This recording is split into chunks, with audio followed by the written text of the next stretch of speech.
Right, I'm live again.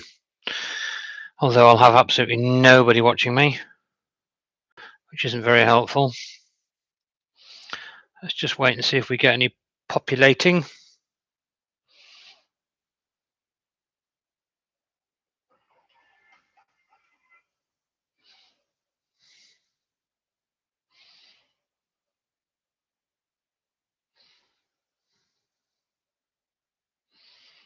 Hopefully, there we go. Yay, Richard. Well done for finding me. Hopefully everybody else will drop back in. Sorry about that. I think the microphone went to sleep. I had it on charge, but I think it put itself to sleep. And because of that, it didn't come up on the settings because of this crapped up system that I'm using.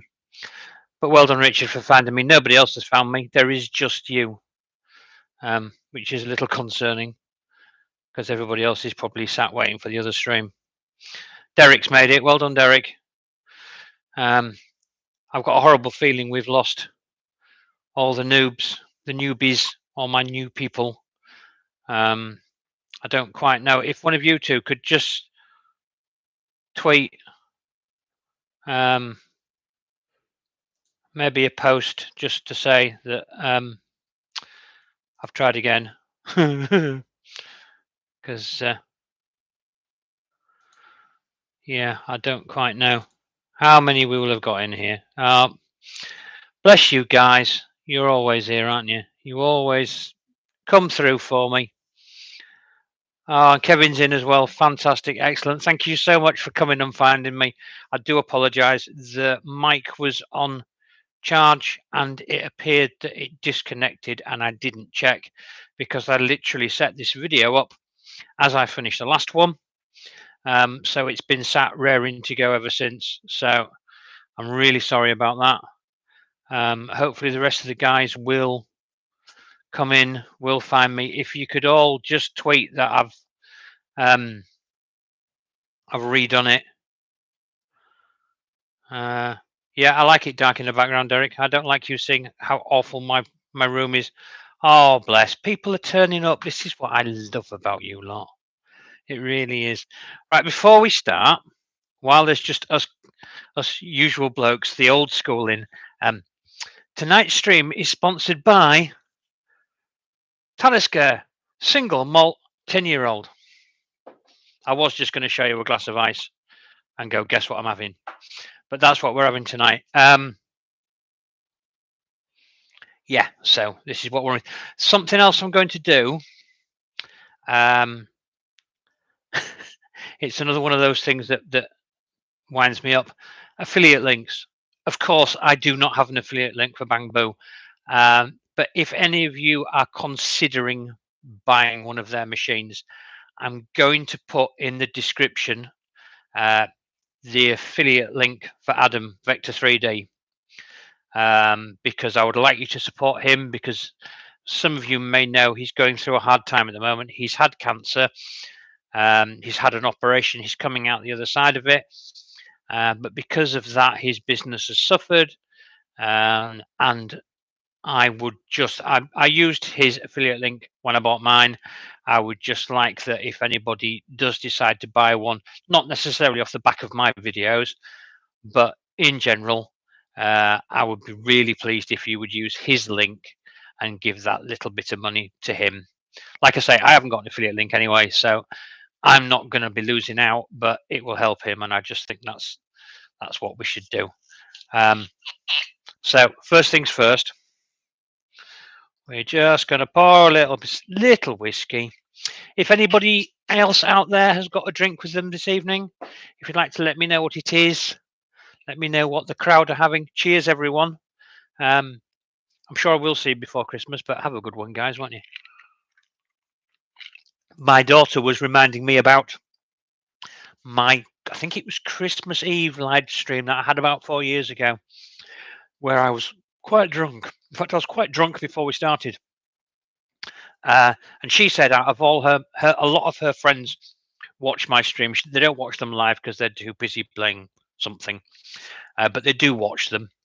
And she said out of all my streams and all my videos, that's their favorite because I was drunk and talking rubbish. So I found my niche market. I'm just going to try and tweak this. Have you silenced her? Silenced who? Oh, no, she's still in there. In fact, when I was on earlier, the other half went in and gave her an earful and told her to shut up. So, but I went in once the stream was finished this afternoon and said, right, you've got till 7 o'clock, and then you're going to have 2 hours again where I'm up and running, so you need to be quiet. So, right, I need to find a link, don't I? So how do I share a link for what I'm doing? Because I can't put YouTube Studio on because that would be ridiculous. I need to get my, oh no, hang on, I can do it from here. So you're just going to have to bear with, because I know there's some people that were in the other that aren't in here. So I need to get out that I am back alive. That was really quite embarrassing. But you know, that's kind of how it works in YouTube land when you don't have lots of people in the background. All right. Oh, right. So that's on there. So I can share a post to everyone.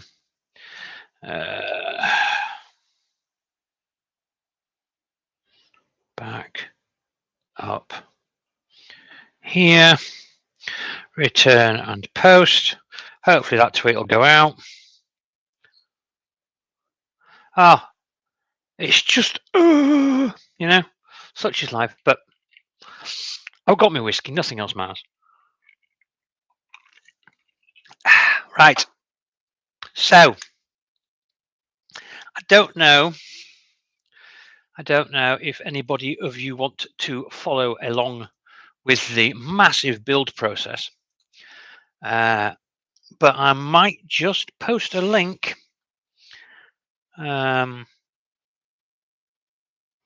It's bambulabs.com/support/unboxing. Apparently. /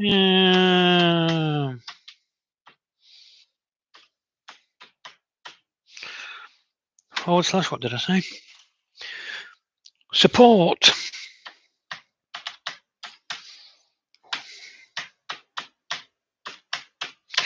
So I'm sure if I go to that, it'll then give me a link to. I'm getting bleeps now by people.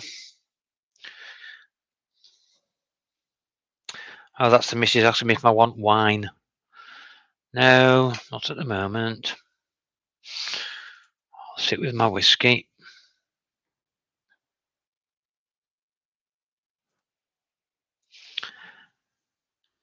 Yeah, well, yeah, it's difficult, isn't it?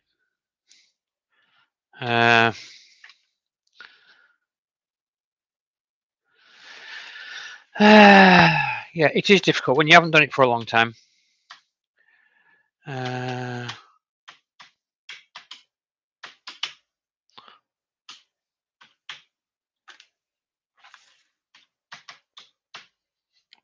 Can't even spell either, which doesn't help.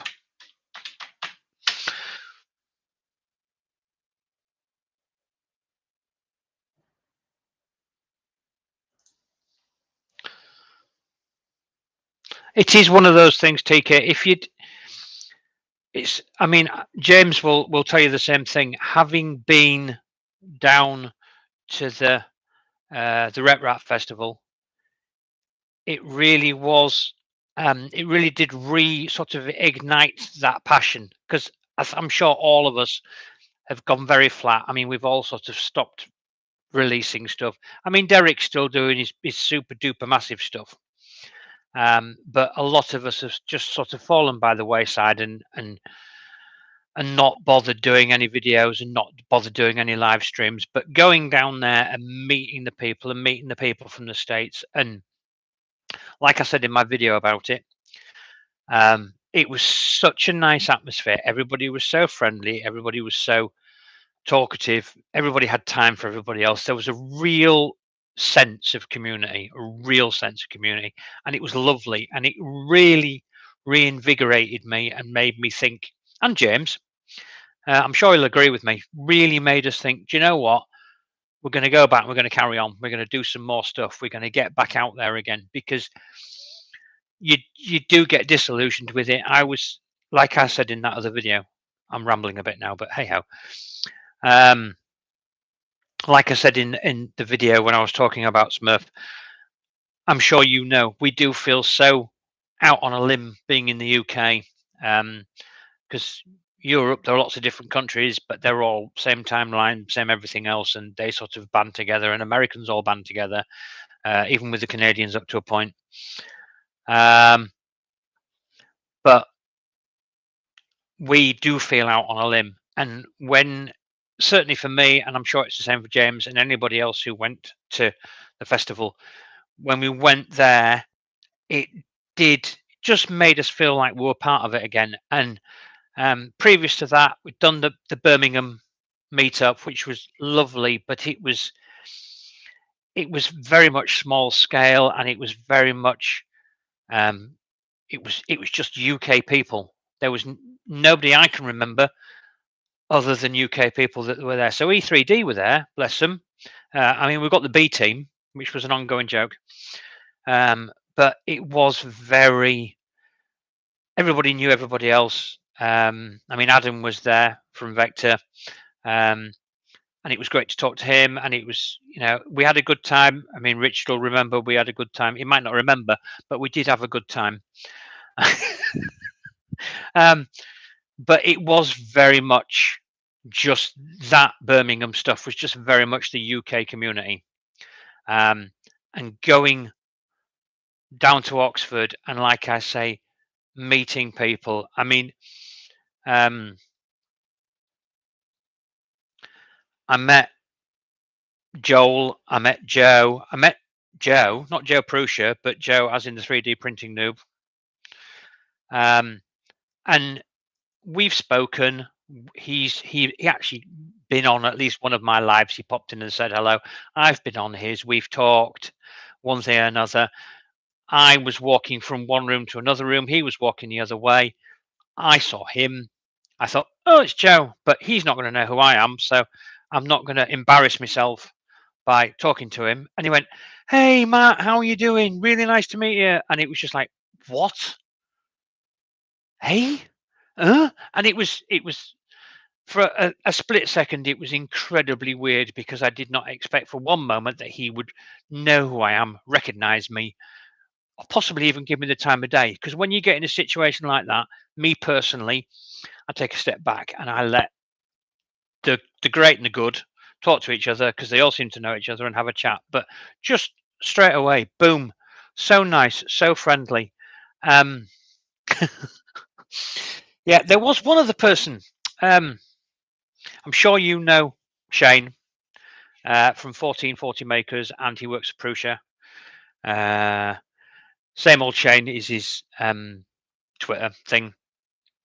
Same thing again. Walking across the room, saw him. I thought, I'm not going to interrupt him. He's busy. He's talking. He was showing somebody the XL and the 5 heads and all that malarkey.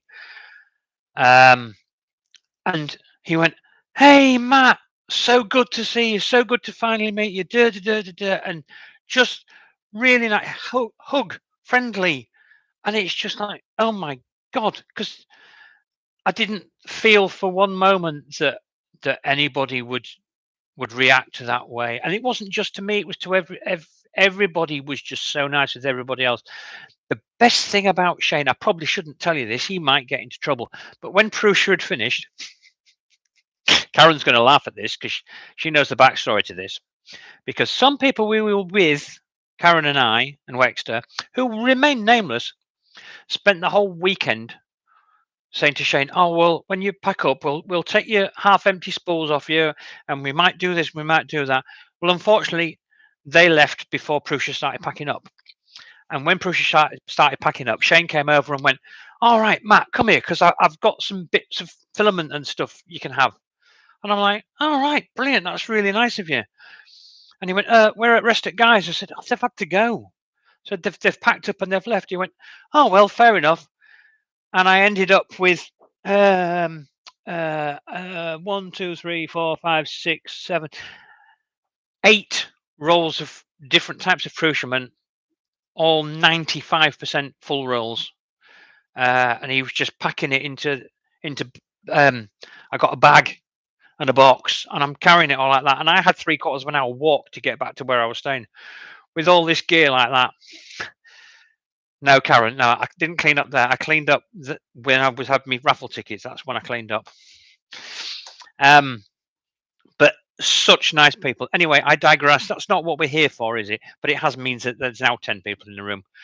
And to wind Karen up even more, although it isn't actually going to wind Karen up, but I haven't put it in the Discord channel yet, Karen. But I also, when Joe did his live stream for Seattle Children's Hospital, I was on that and I donated a couple of times, and I won a couple of prizes on that as well. So I've got Linus Tech Tools screwdriver to come, and I've got Anycubic. Is it the Mono 2? TK will tell me. It was the new version of the Mono anyway. I've got one of those coming as well because I won 2 prizes in Joel's 8-hour live stream. The only problem with that was it didn't finish till 4:30 in the morning, and I had to get up for work. So I got about 3 hours kip and then had to do a day's work afterwards. But it was worth it. It was fun. But like I said, that's not why we're here. This is me wobbling on again, as I do. Somebody said to me earlier, somebody sent me a message after the stream this afternoon. They said, "You are the Billy Connolly of 3D printing," because when I do live streams, I go rambling off at tangents and talk about complete rubbish, and then eventually come back to the story I started telling. Such is life. Anyway. Oh dear, I'm sorry I had a falling out, because that's never good. Right, shall we get this camera off me and get it on this thing that's over here and actually do something with it? Did I find... I'm on the Bambu wiki. Just looking for A1. Okay. So, quick start, introduction, unbox. So, unboxing the A1 combo. I'm just going to make sure this is the right thing that shows you how to put it together. Yeah, right. So what I'll do is I'll just whack a link up in the chat. So if anybody wants to follow along, there we go. In fairness, TK, everybody I've ever worked with, our bridges are, I want to say our bridges are burnt, but it's that same thing as I've said before about when I used to get printers and stuff all the time. In the early days of 3D printing, the Chinese were reaching out to absolutely anybody with a presence, but they've realized now who they latch onto, and people like me and anybody with about the same sort of subs that I am. I mean, you've got to be into 10, 12,000 subs, I think, now before you've got a chance of getting anything from anybody.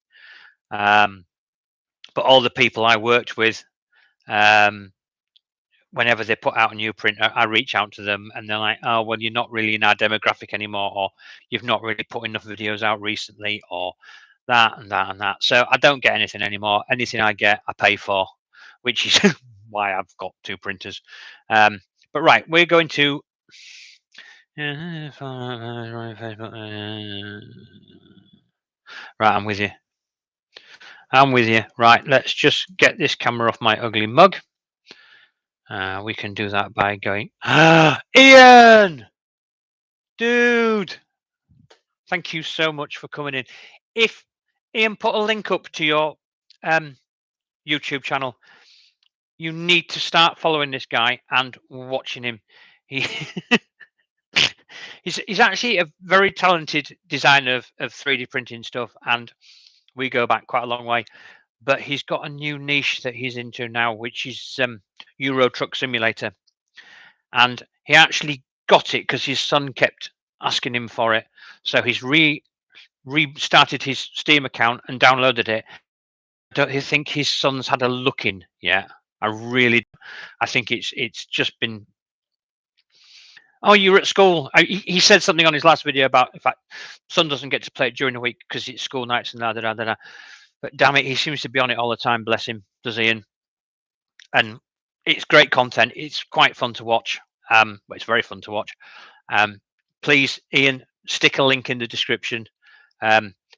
If you can't, if it won't let you, in fact, I'll tell you what I'll do. Let me see what I can do here.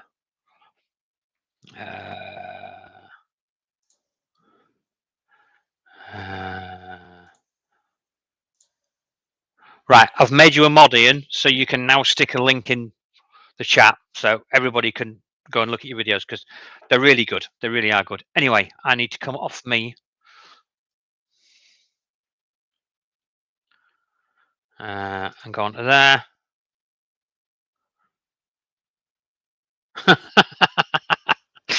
Bless you. Right, so we're off and running. We have what's left of a base bit here. So we've done all that. We've done all that. We've done all that. We've done that. So it tells me I've got to lean it on its side. Okay. So we lean it on its side. The side without the screen showing. So we're having it that way around. Like that. Just going to see if I can lower the camera a bit just to start with. Sorry, it's going to be a bit shaky cam, but you know, that's how we roll here, isn't it? And then I can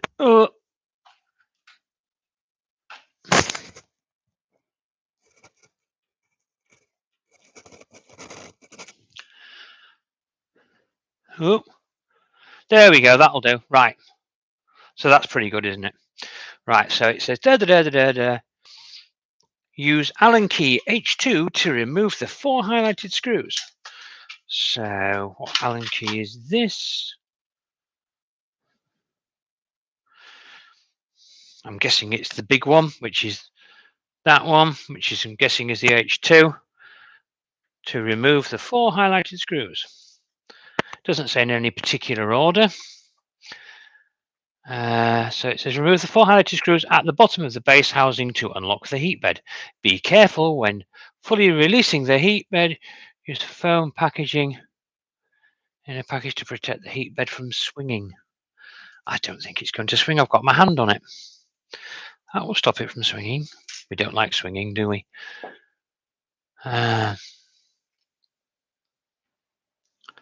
So yeah, there we go. Excellent stuff.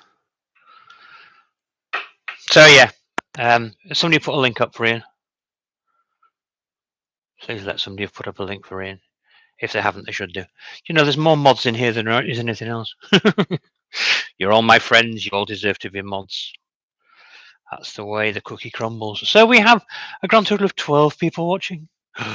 12 people with nothing better to do on a Sunday night. They've finished watching the Bake Off New Year final. And if any of you did, the girl that won it is just from up the road. She's from York. Her husband runs a comic shop in York called Travelling Man, which deals in all those boardy game type things that all the youth play and all these foreign comics that my daughter is so into. But yeah, thanks for subbing, Derek, much appreciated. Ian deserves as much recognition as possible for his tireless work in driving a truck around a snowy field, or an ice rink as it was. Right, so we've got those 4 screws out. So we can put that down now. Like that. Oh yeah, look, it moves. Ooh. Ooh. So what's next on my list? Oh, we've got to do a bit with the other bit. So we'll move that out of the way.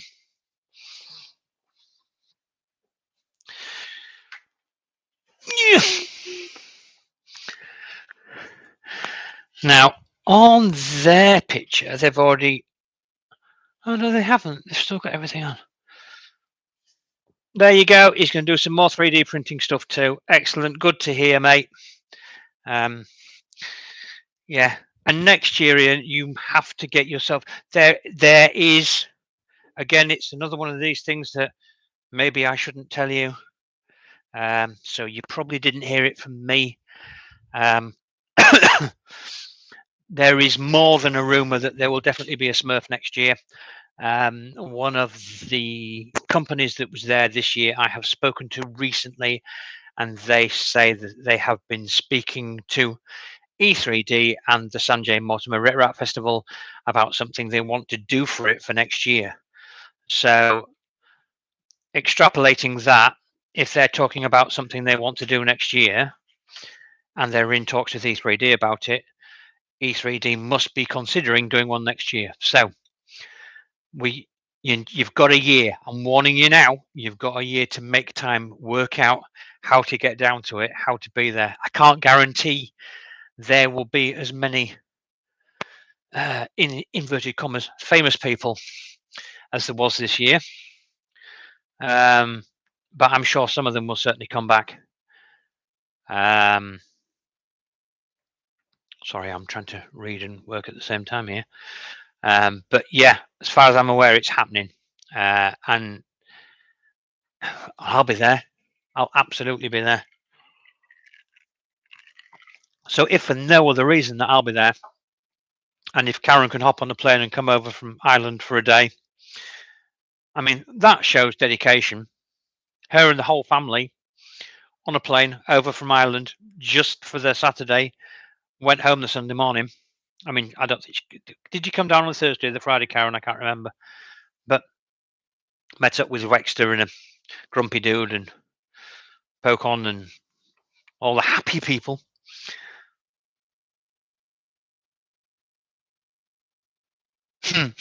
Yeah, the problem with meeting me is we would probably end up in the pub. And I'm not sure that would be a good idea. But I digress. Right, so where are we? We're on step 4, assembly the printer base, the printer frame. Place the printer frame as shown in the picture. Right, I've done that. Removing the cable box on the base. So that's that, which I've already done. So we'll just take that out of its plastic wrap.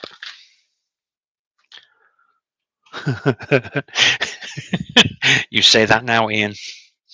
Just have a quiet chat with, well, you can have a quiet chat with Brit Hawks, although I don't think he came back to the hotel with us, but you can certainly have a chat with, sorry, I'm trying to think on my feet. Who I dare you have a chat with Richard about hotel bars and drinking, because I led them all astray, because I'm a terrible human being, and I deserve to be beaten. Right, I'm just trying to. Right, so they've done all that. Okay, right. So what they're saying is, from what I can see from that, is that I have to move that out of the way. I'll take that off as well.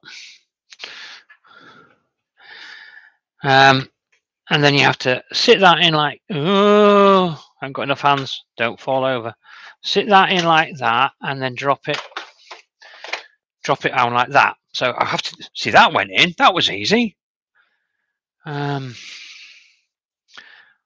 so done that. That's dropped in like that, and it says now cut, zip tie, and cardboard wraps around the tool head and X-axis. So this is the bit where I say that Bambu Labs should put one of these cutters in, because this is the easy way to get this lot off. For what it would cost them, like I say, if they're trying to produce a printer which is for first-time users, for teenagers who, you know, or pre-teenagers who want their dad to help them or the family to help them, and it's the first 3D printer, they should put a pair of side cutters in with a kit. So they have to go and look for nothing to get it set up. Oh, look at that linear rail. Oh, do you remember the days when linear rails first came out and everybody was like, oh my God, they're so amazing? Well, they are. But better than V-slot rollers, certainly. So I've cut that, I've cut that, I've cut that. They also want me to cut those ones near the top of the stanchions, making sure not to cut through the cables. Also these ones, which is the ones over the top. And then we can take that piece of foam out. As we're going along, I should have pointed this out earlier. If there's anything as we're going along that anybody wants a closer look at,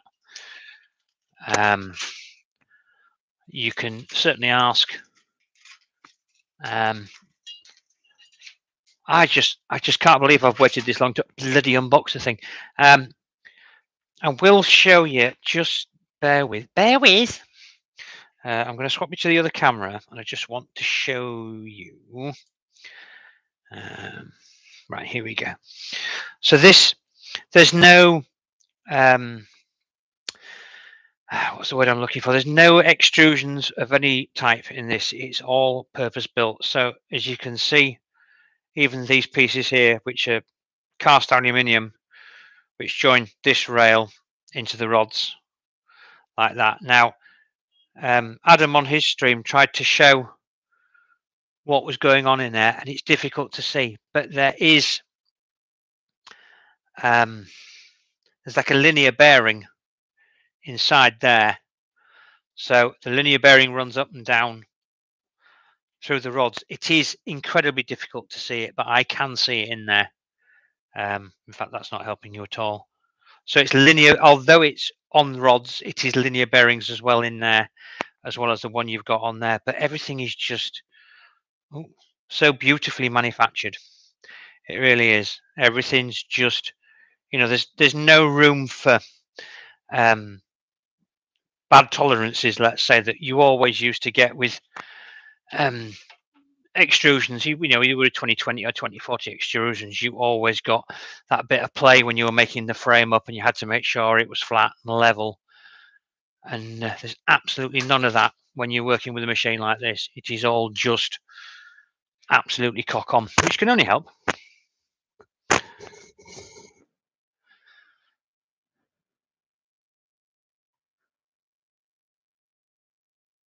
Right, wait, hang on.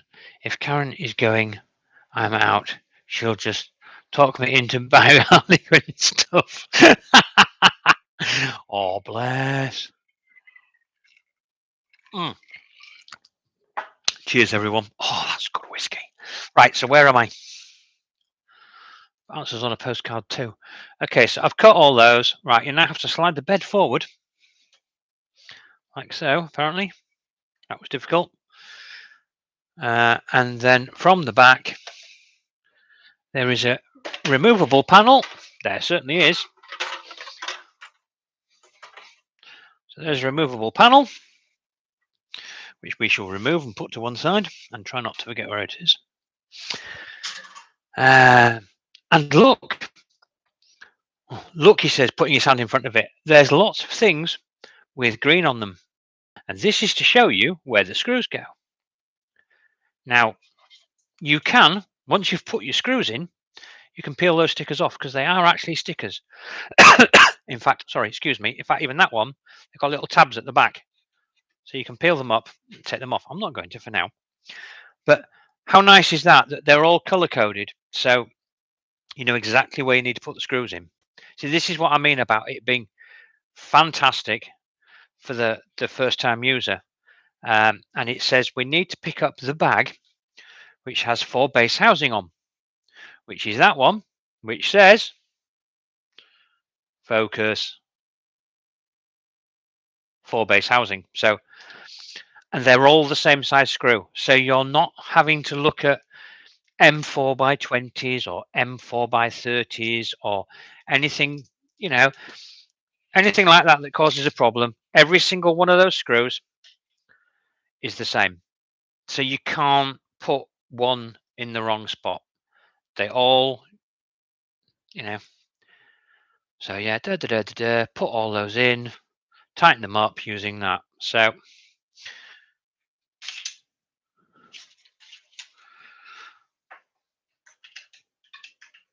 that into there. Right, if you want to talk amongst yourself while you're doing this, that's absolutely fine. My biggest issue with the 3D printed parts is stopping them getting... Oh, it's a bloody love art. Yes, no, you're absolutely right, Ian. I mean, I was saying in my video earlier on today, which I don't know whether you've watched and caught up with or whether you've managed to avoid it. We've all been through that, building printers and tinkering with them to make them work, and doing, leveling your bed using a piece of paper. The things that we did when we first started, and that is what made it somewhat prohibitive for people who just wanted to use a 3D printer for printing fun things. They couldn't do that because of all the technical stuff that needed to be done to start with. And what Bambu have done, along with Anchormake, I suppose, up to a point, but they've taken all that out of the equation. And I think what they're doing, and personally, I think it's a bloody good idea. They have made it so this printer is buildable by people without too much technical knowledge, and with the ecosystem and the online files and everything that goes with it, it makes the actual ability to print incredibly straightforward, and hopefully a lot more people are going to get into it.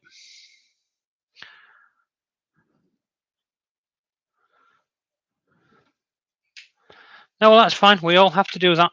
Happy family things, especially this time of year, Ian. It's somewhat a necessity. So yeah, these screws are just going in nice and easy. Something else I've noticed, just in case anybody ever asks, if you watched Adam's stream where he stripped it down, trying to work out where the belt tensioner was for underneath here, because there's a belt system. It's a single motor which is under here, and then it has a belt system that runs the two lead screws. And he couldn't notice immediately where the belt tensioner is. Well, it's actually here. There's two holes there, and it has written on it belt tensioner access, and there's one there and there's one there. So I reckon that, well, I don't reckon it's the belt tensioner, it is the belt tensioner. So if you ever do need to alter the tensioner, you can do it through those two holes there, which again makes life nice and simple.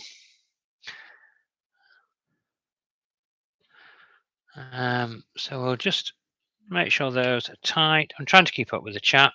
I do apologize if I miss anything. Yeah, I saw when you posted that you'd got that. I'm surprised you haven't got it out of the box yet, in fairness, dear Karen. But again, family get in the way, don't they? Damn them.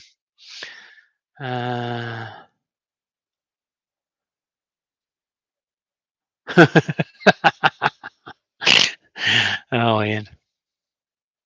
Room is an issue. Room is always an issue. Right, so get those screws in, do that, and then push the bed back. Oh, look, more screws.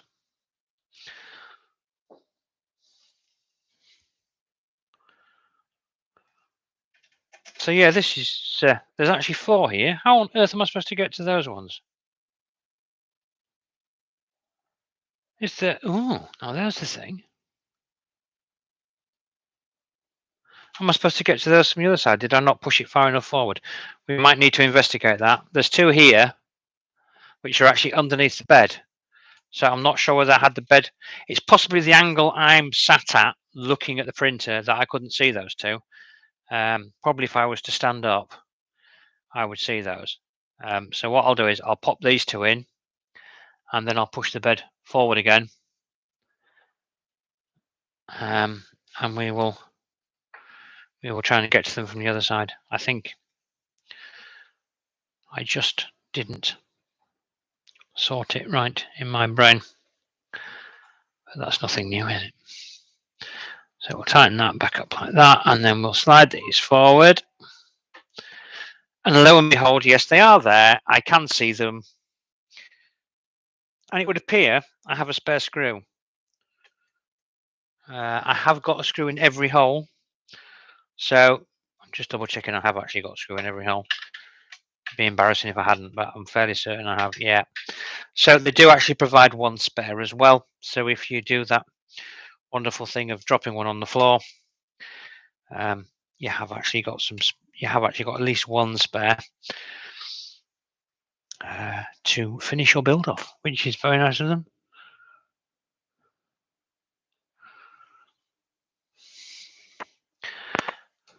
No, I like my print surface on it. It's protecting my bed. My Bambu extruded PEI plate, apparently. No, hang on. God, I can't even read. Textured, Matthew. You've not had that much whiskey. Behave yourself. So there we go. That's all those on. And I would say they were tight enough. So that spare screw that I have still will go back in that packet. So that's that bit done. So what does it say next? Done those two front ones. Push the bed fully to the front again where the screen is located, just in case you didn't know which was the front. Useful point. Have more whiskey. Cheers, Ian. Oh, you can't see. Sorry. Cheers, Ian. Yeah, I don't know whether you saw what I was drinking. I'm sure you'll approve.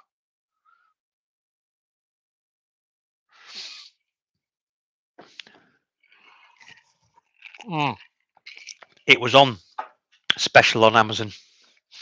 There was a £5 off. So you don't approve of Talisker? What's wrong with you, man? I'm sure you're going to come up with a reason, aren't you? Why you don't approve of Talisker? What's wrong with Talisker? Tell me now. He's going to say it's a posh man's drink. It's not Bell's. Right, so basically it tells me to put that cover back on.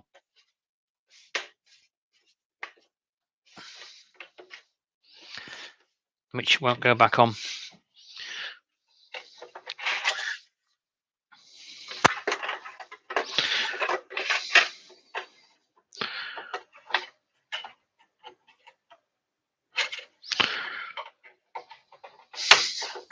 There we go. Cover back on. Lovely. No. No. The sky is PT. The sky is much more. Sorry, I've just deafened everybody. The sky is much more PT than that. That is an awful lot smoother and not half as PT. It does say peat. This is ruggedly maritime, sweet smoke, peat and pepper, but it's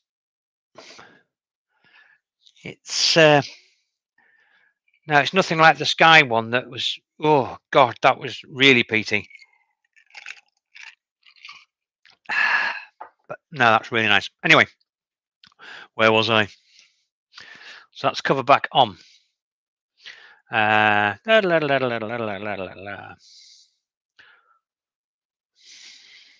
Once again, push the heat bed to the opposite end of the screen. So all the way back.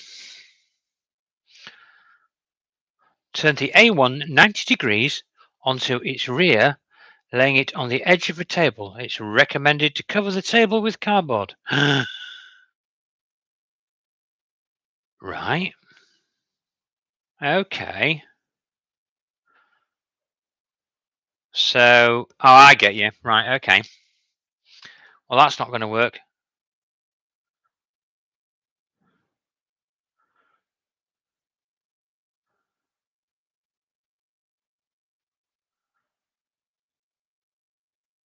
Sorry, I'm reading the chat. It seems to have dropped into just talking about alcohol, which I don't mind.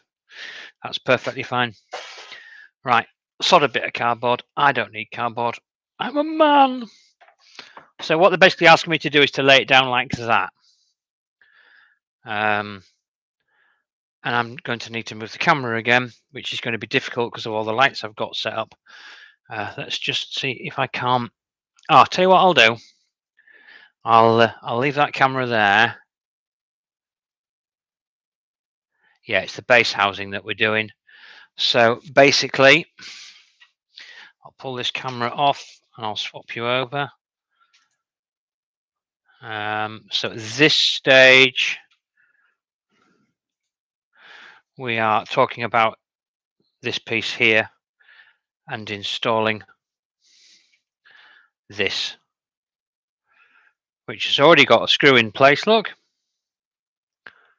so it's already set up to go in, and it pushes up into there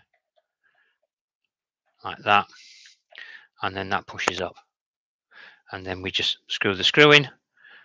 There must be something I need to trap in there, which I haven't noticed yet, but I'm sure I'll find that. Plug my plugs in. Oh yeah, because there's a that one's white, so that one goes into there. That one's green, so it means the Z motor cable needs to go up through there and go into there. So I'll take you back to the other camera and we'll do that. But that's basically all it is. It's just fitting that into there. So we'll just go back to the other camera because I can't hold it and do it because I'm an old and feeble bloke. So let's just see if I can't with my right. You get a bit of a view of what I'm doing. I mean, if you wanted high quality, you know, you want to be on Joe Telling stream, not mine. I don't do high quality. It's not in my nature. So yeah, that pushes in like that. Then that seats in like that. So that's the USB-C pushed in. That green cable goes in there, which is the X motor. If I've got it the right way up, which I hadn't, which is why you put connectors on that only going one way. Put that one in there, which is the camera. So this here, that's the extruder motor cable, which is the Z motor one. Even, not the extruder, it's the Z motor. So that runs up into there. Then that runs up into there. And then that goes in to there. That goes like that. That sits like that. That locks into place like that. So that, I would say, is a cable management done. I'll just double check and make sure that they haven't come up with something I haven't seen.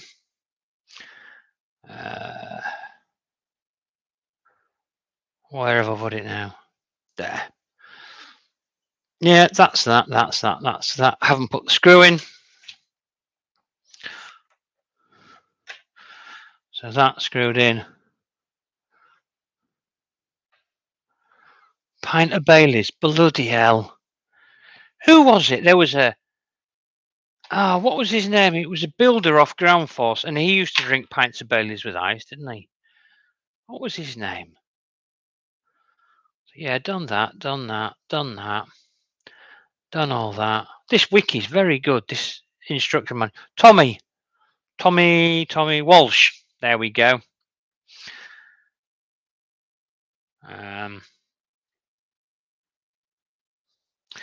Right, so that's when you should peel the surface off the heat bed, which I did a while ago, and put your doobry on. So we're at the stage now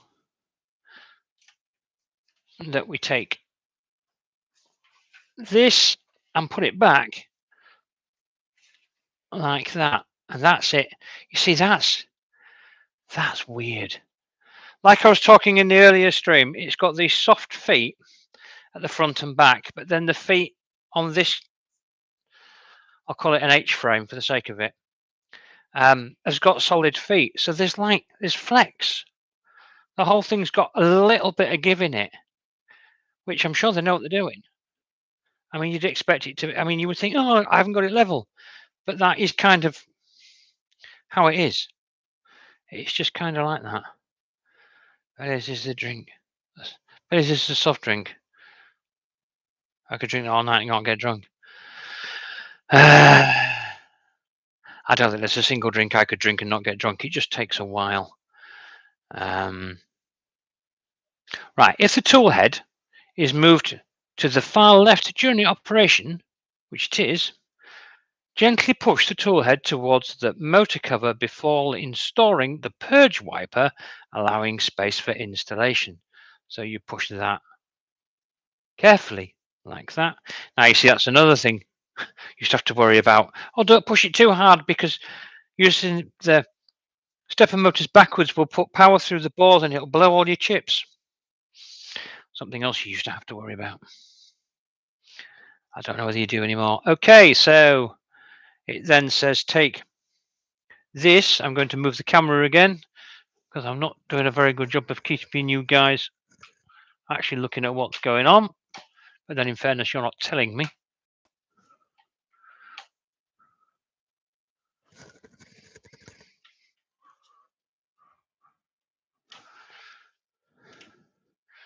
Right, I'm going to bring that this way a bit. I'm going to move that round like that. That's better. Look, you can actually see what I'm doing. Look at that. So what we're going to do now is we're going to put this bit, which is the purge wiper unit, and that goes in like that. So it slides on from the back forwards, and then apparently I have a screw which is in the packet that says for purge wiper, and I'm struggling to see that packet.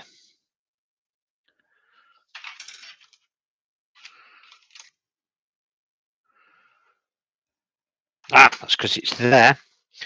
So there it is, and it says for purge wiper.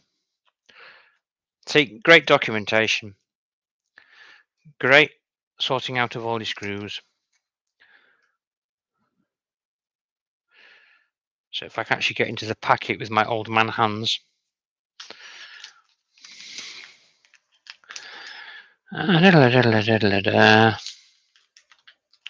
So it gives you, it's very good. It really is very good with all these pictures and stuff. So I've now got to see, what I don't know is where the hole is. Right, the hole's there. So rather than having to do all sorts of backwards movements, I'm going to do that.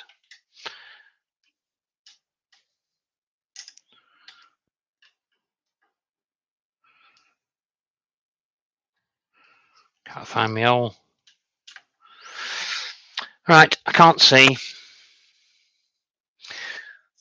I'm going rogue.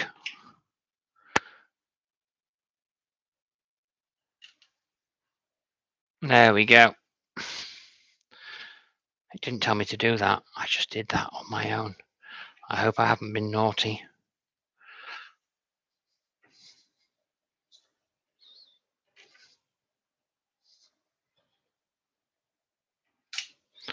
There we go. So that's purge wiper screwed in. That was damn easy. Move that way a bit so you can actually see it. So there's purge wiper all screwed up. Or the poop shooter, apparently, as Richard's calling it. Done. Right, so we're on to the AMS. So we will move this out of the way. Yeah, that's got a bit of weight to it. And we'll bring in the AMS, which I've undoubtedly sat that on there the wrong way around. I haven't. I've got it the right way around, because looking at the photograph, That one's the green at the bottom, and that one's yellow at the top. So I have actually got it on the right way around, and it just, you can see, but it's just slots on.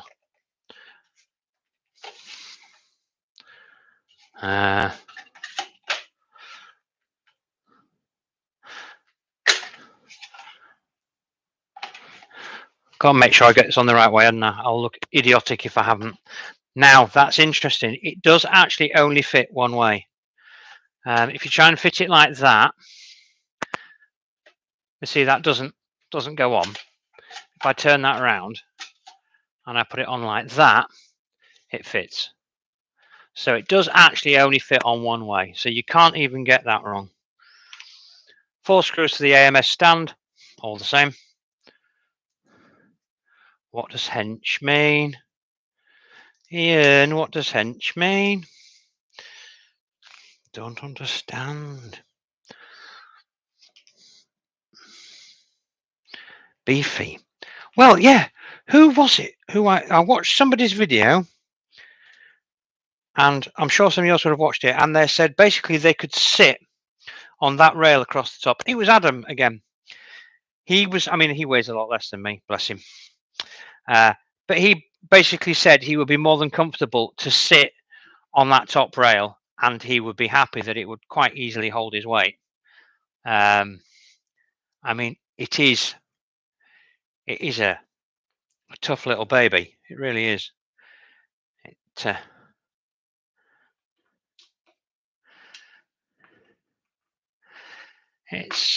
cracking little piece of engineering. It really is. So basically, I'm just putting 4 screws in. Again, they've given me 5, so you have a spare, which is good. Like I say, documentation-wise, the online documentation is perfect. Very easy to read. Lots of photographs. They clearly have somebody whose English is good. If not, probably better than mine, because it's written in perfect English. I don't think I will be putting it on top of the printer, Richard. I have seen several people that have printed out the stand for it, and they say it makes it unstable, and they don't think it's the finished iteration of what it needs to be. It makes it back heavy, basically.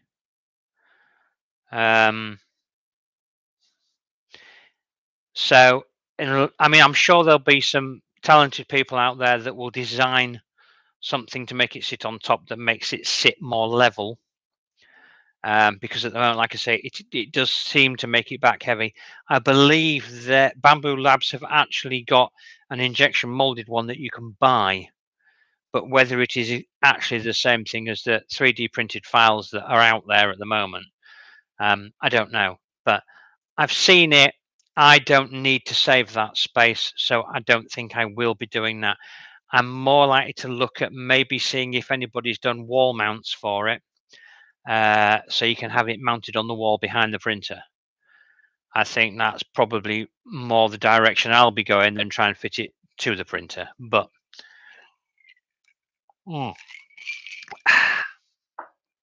gosh, that's nice.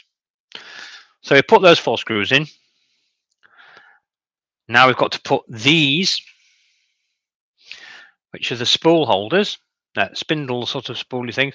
Now they're really easy because they've got green on them, and then there's some that have got green on them, and then there's some that have got yellow on them. So the yellow ones go on the yellow ones, and the green go on the green. Again, you can't get it wrong.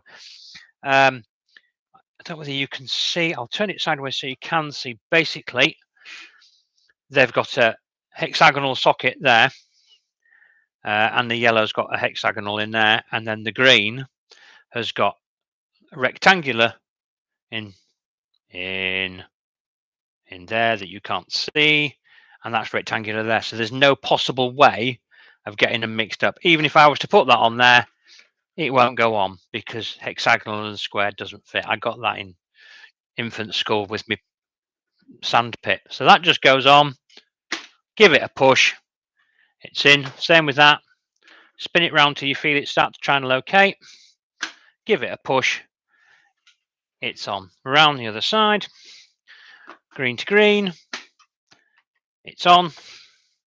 Yellow to yellow, it's on. Not rocket science. Again, made nice and simple. The wiki explains it beautifully. So now I have to insert all 4 PTF tubes into the tool head filament hub.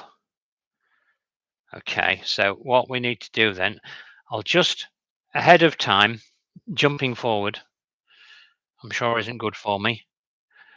I will just undo that cable tie and I will put that to one side like that.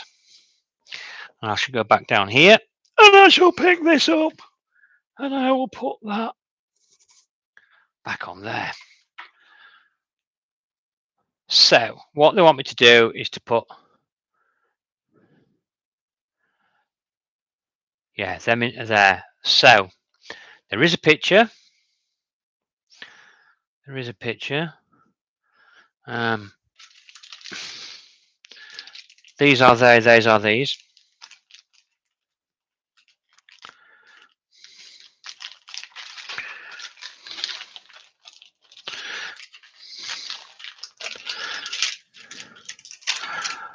So these are my pipes.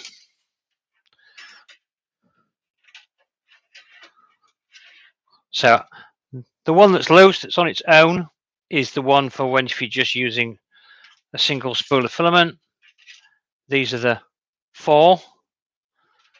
They don't appear to be color coded in any way.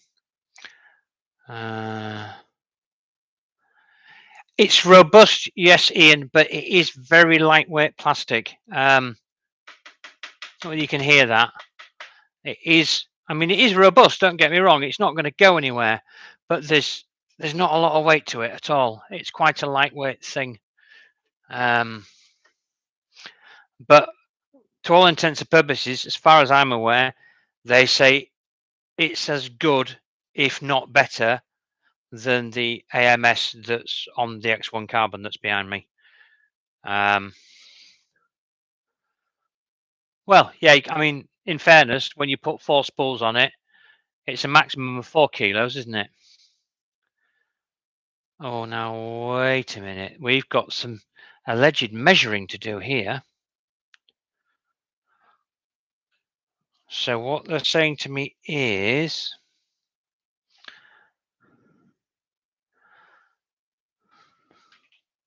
oh, I see. Right. So what they're talking about is there's a piece of rubberized stuff on here, and there's 2 that are shorter than the other, and apparently that's a 10 centimeter difference between there and there. And then between there and there is supposed to be 19 centimeters, and you're supposed to check that. So I can get out my trusty slidey thingy, and we'll set that to, what did I say? 19 centimeters. Well, I can't do 19 centimeters because it only goes to 15. That's a lot of help, isn't it? So 15 is to, see what I'm doing is I'm doing 15 to there, and then I'll measure from there and see if I get to 19. So that's 15. So that's 4 centimeters. So they're a bit long. So I need to slide that up there a little, like that. Oh no, right, I see, sorry, no, I'm an idiot. So no notice of me. I was measuring to the end of there. It's actually, they actually want 19 from there to there, not from there to there. So I need to remeasure that now because Matty chucked up. You can't read the instructions. So I've now got that to 15, 16. So I'll give that a bit of a pull like that just to move that sleeve down. So there, 15, a little bit more, like that. That takes me to there. And then we'll loosen that. If you can't see any of this, can you? So that's 4 centimeters.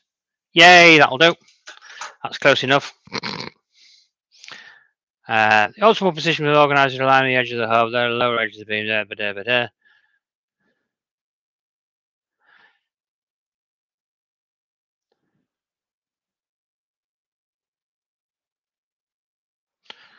Right, so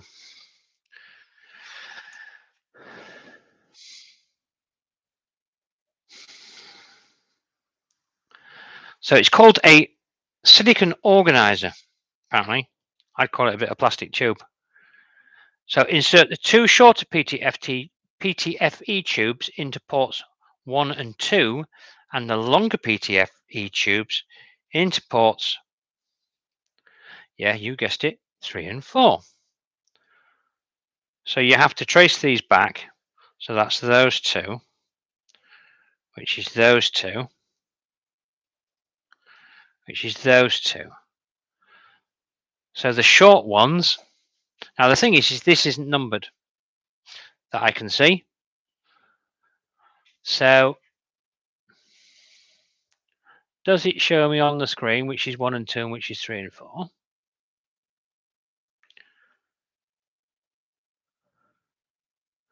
I don't see that it does.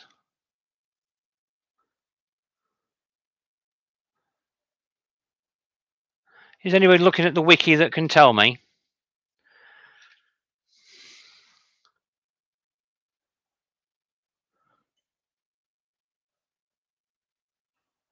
I don't know whether I'm just being stupid. I mean, it's entirely possible.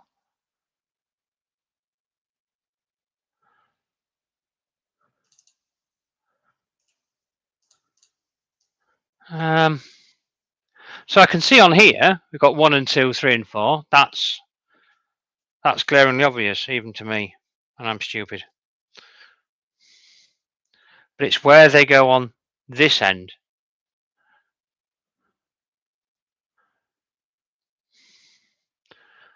So shorter tubes into 1 and 2. So at this end, that's shorter tubes into there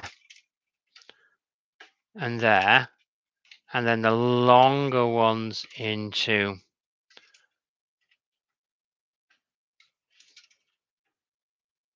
there and there. So that's easy. But when I get to here, so the shorter 2 of these, you can't see, can you? Shorter 2 of these 2, longer 2 of these 2. So on the head, doesn't matter on the printer. Thanks, Richard. So in which case, of course it doesn't matter on the printer. What a ridiculous thought going through my head. Because there's only ever going to be one in at once. So I'm going to put that one in there and that one in there, because that's the bottom 2 on there, like that. And then these 2 I'm going to bring over. I'm going to put that one in there and that one in there. Do you know, I am so stupid. Thank you, Richard, for being here. You've saved the day. So that's the out of focus cable link. Focus camera. Camera focus. Camera focus. There we go. There we go.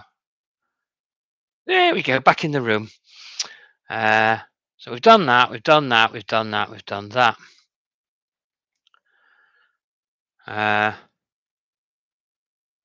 Leave a safe amount of space for movement. Yeah, we've got loads of space for movement.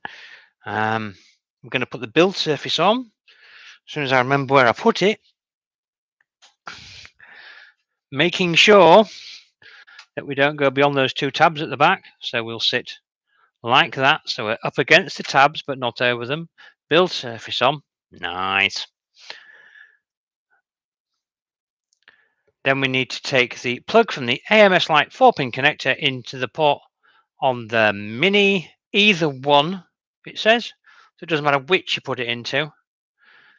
I don't need to show you that, do I? It only goes in one way. So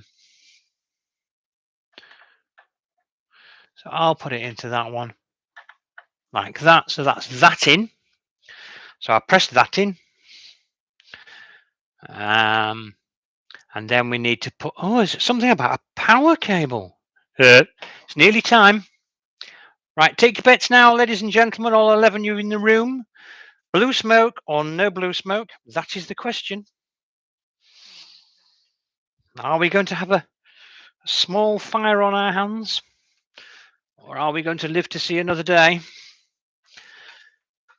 So I'm going to put the plug in at the back first, which is this side,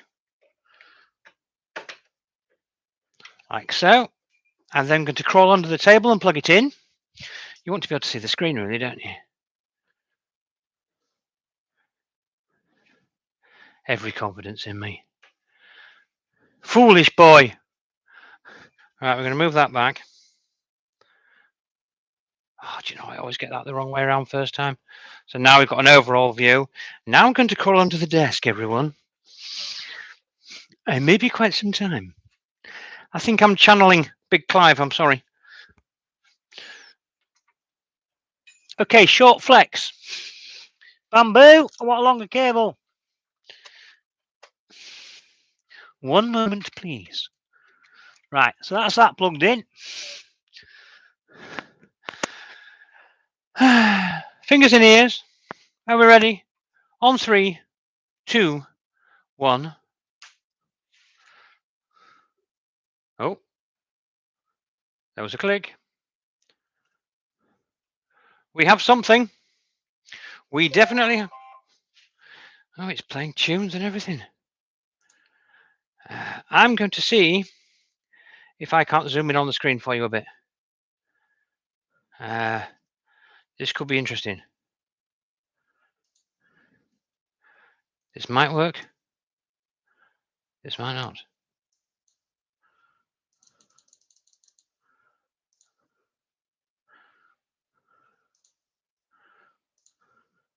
So there we go. There's a screen. There's a button there that says start. Do you think I should press that button? Select our language. We shall go for English. Now, see, there's a question. I suppose I'm in Europe, not mainland, but there we are. Now, do we connect to Wi-Fi at this stage, or do we skip it? We'll connect to Wi-Fi, because I might be able to connect to, well, I might just turn you off. Now, notice it's 2.4G only. And if you notice here, I have one called Bambu Lab, which is the one, of course, which my X1 Carbon is connected to. So we'll click on that one. And then I will try and remember the password, which could be difficult. Is it going to show it on the screen? It is. Right.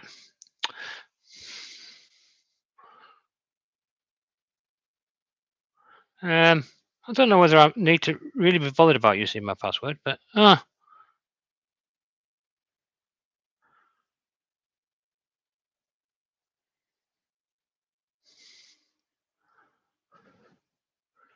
put it in wrong anyway. Stand by.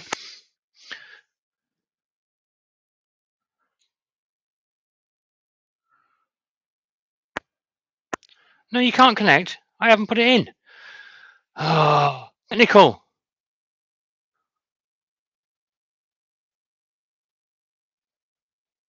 Oh, I'm sorry. I didn't realise I had ads turned on. I try not to do that. I'm just trying to put the password in without you seeing it in because I don't like you.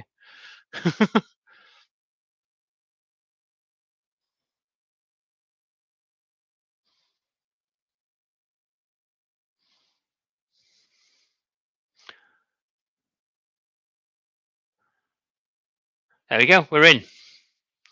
I'm really sorry about if anybody's getting adverts. I'm really sorry. I must apologise. I thought I'd turned adverts off. So we're connected to the network, so that's good.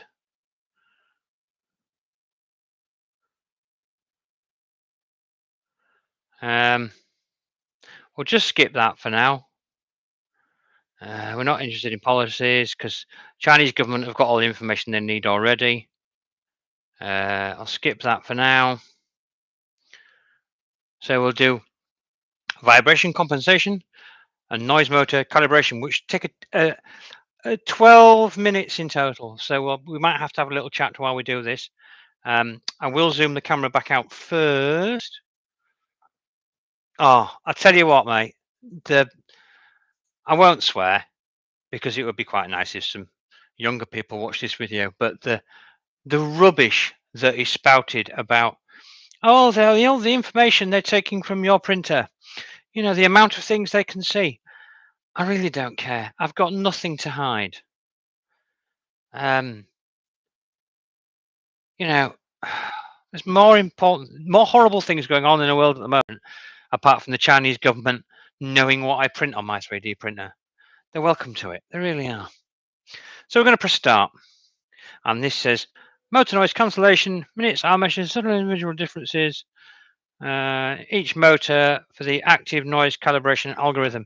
Now, I need to tell you that this is already ridiculously quiet before they've done any calibrations. This is quiet.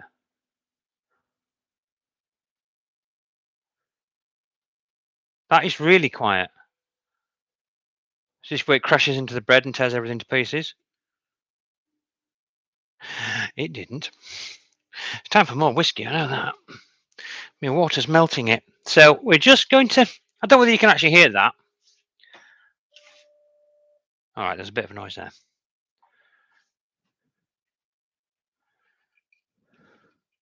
Nolan sisters SDL.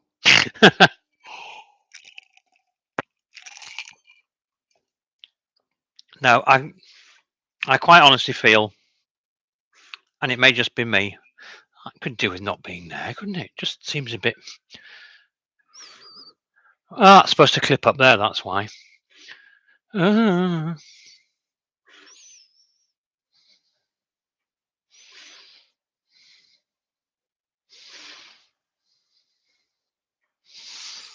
we go, that's better. Yeah, I get very wound up with these people that worry about the Chinese. I'm not being racist or weird in any way, shape or form, but it does seem to be our friends from over the pond that are indoctrinated that the Chinese are out to get them, and they're told all these terrible things. And I think they'll find easier ways than using 3D printers, to be honest with you. Although Billy Connolly did do a sketch quite a long time ago where he said he wasn't happy with the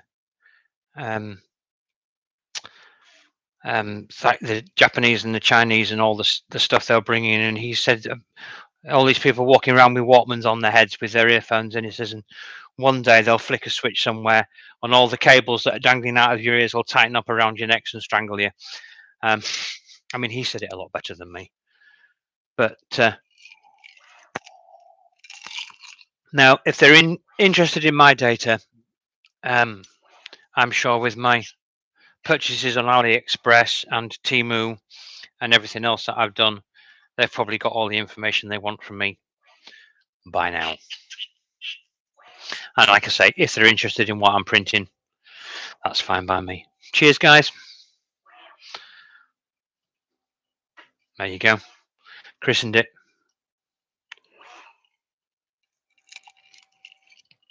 So this is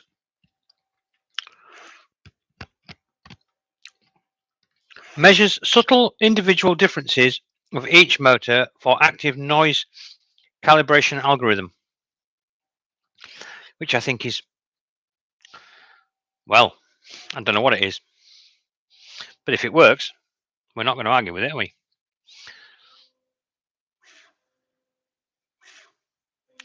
Sounds very quiet. It's got to be said.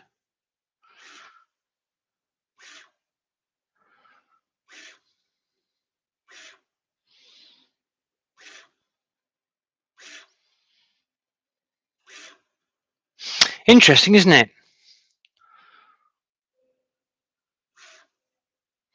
But yeah, no, I'm so far I'm very impressed with this machine. It seems to do what it says on the tin. Looks quite cool, actually.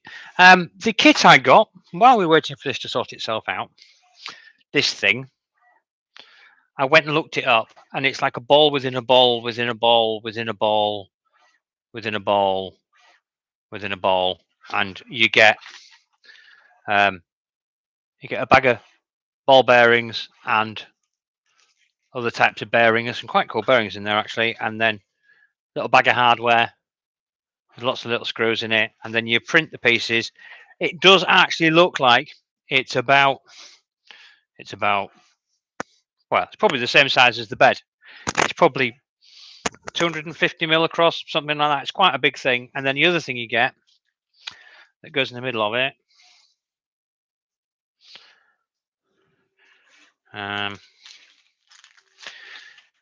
you get a little motor which is USB, and it's just a motor which goes into a little gearbox. There's a little shaft on the end, and when you plug it in, it just permanently spins. So it will just make the balls spin within balls within balls within balls. So that'd be quite cool to do. I think we shall have to do that at some stage. So we're about. It's what it's doing is it's doing that, and it's ramping up in speed at the same time. So it was at 100 millimeters a second a minute ago, and now it's at 150 millimeters a second. So it's just sorting itself out. Let me have a little chat. To be frank, I work for a company where the paranoia is well founded. Thousands of attempted attacks per day, mostly from the States. But it's probably not the States that are doing it. It's probably the Chinese that are doing it, but via the States, using NordVPN. Who knows? We're not sponsored by them either. I think, again, Ian, going back to where this machine is aimed at, I think these little kits that they've put in are absolutely brilliant, because it's anybody can print a bench sheet. I don't even know whether there's a bench on the SD card. We will look at what's on the SD card. But it's just the fact that not only do they produce a printer that's easy to put together, easy to use, and all the things that go with it, but they give you this little thing to do at the beginning. You know, anybody can print a bench sheet. Anybody can print a miniature dog or a decapitated cat if you happen to be an early Creality user. But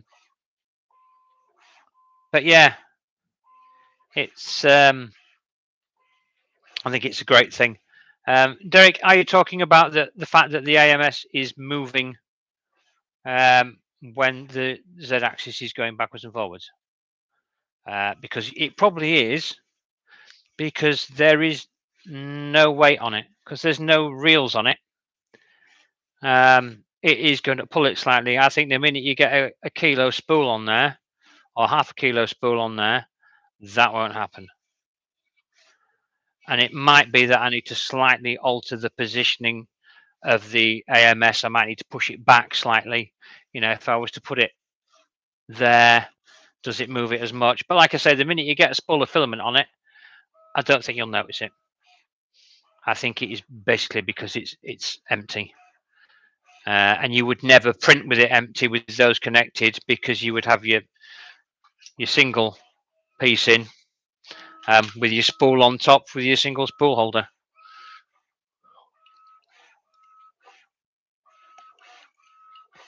Well, I'll tell you something else I noticed, Ian, while at Smurf, and I'm sure James will attest to this if he can cast his mind back and remember, but I don't think all the time I was there I saw more than, as an absolute maximum, 2 benches printed all weekend.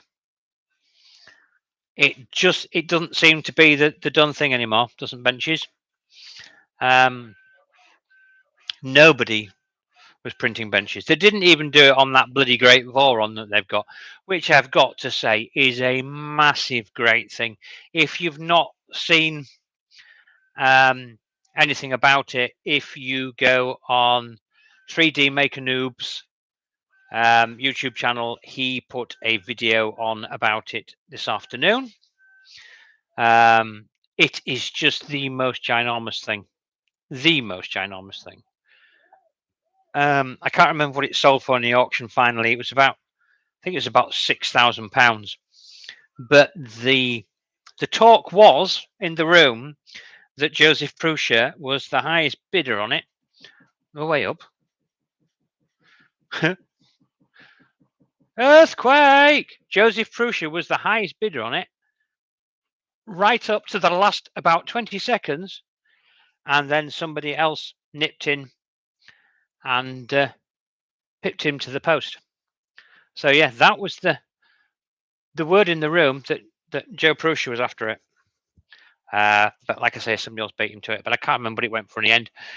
Again, I turned to James because James is the fountain of all knowledge. He should be able to tell me how much it went for. And if he can't remember, I'm sure he can look it up while we're sat here. But yeah, he won that. I didn't bid on anything on the auction. I just bought some raffle tickets on day 2. On day 1, I wasn't even aware they were doing a raffle. And there was some good stuff that I missed. But day 2, I bought. I'm sure I can tell you guys because you are just. I bought £40 worth of tickets because it was for a good cause, and I won 3 rolls of cookie CAD filament, and then I won another 3 rolls of cookie CAD filament. But somebody at the beginning was told they could have 4, so I only got 2 rolls the second time round because they'd given him 4. But I don't care; it really wasn't of any interest to me at all. It was fine. I bought the raffle tickets because there was a nice Voron, which was the final prize, but I didn't win that. But I won 2 lots of cookie CAD filament, which is lovely pastel shades. It's really nice. What else did I win? I won a robotic turtle, which looked to be quite a cool piece of kit, which I gave to Wexter to give to his daughter because I met her on the Saturday. Lovely girl, really pleasant. So I gave it to him to give to her for a Christmas present. So I knew that on Christmas Day morning, Wexter would have to be building this thing, which I thought was quite funny. You need to look up cookie CAD filament. It's really, really nice stuff, and you can't get it in the UK. And then I won something else. So that was 3 times I'd won. I won something else, which was a roll of filament from 3DQF, which was quite funny because I went up and showed it to them and they laughed at me because I talked to the guys from 3DQF quite a lot. And then I won again. And by that point, I've got to admit, there were other people winning in between times, but I was embarrassed by that point.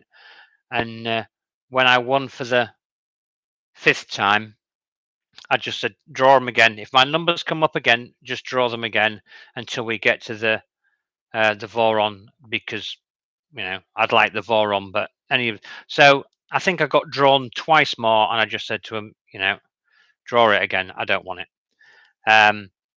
And then, like I say, I got nailed by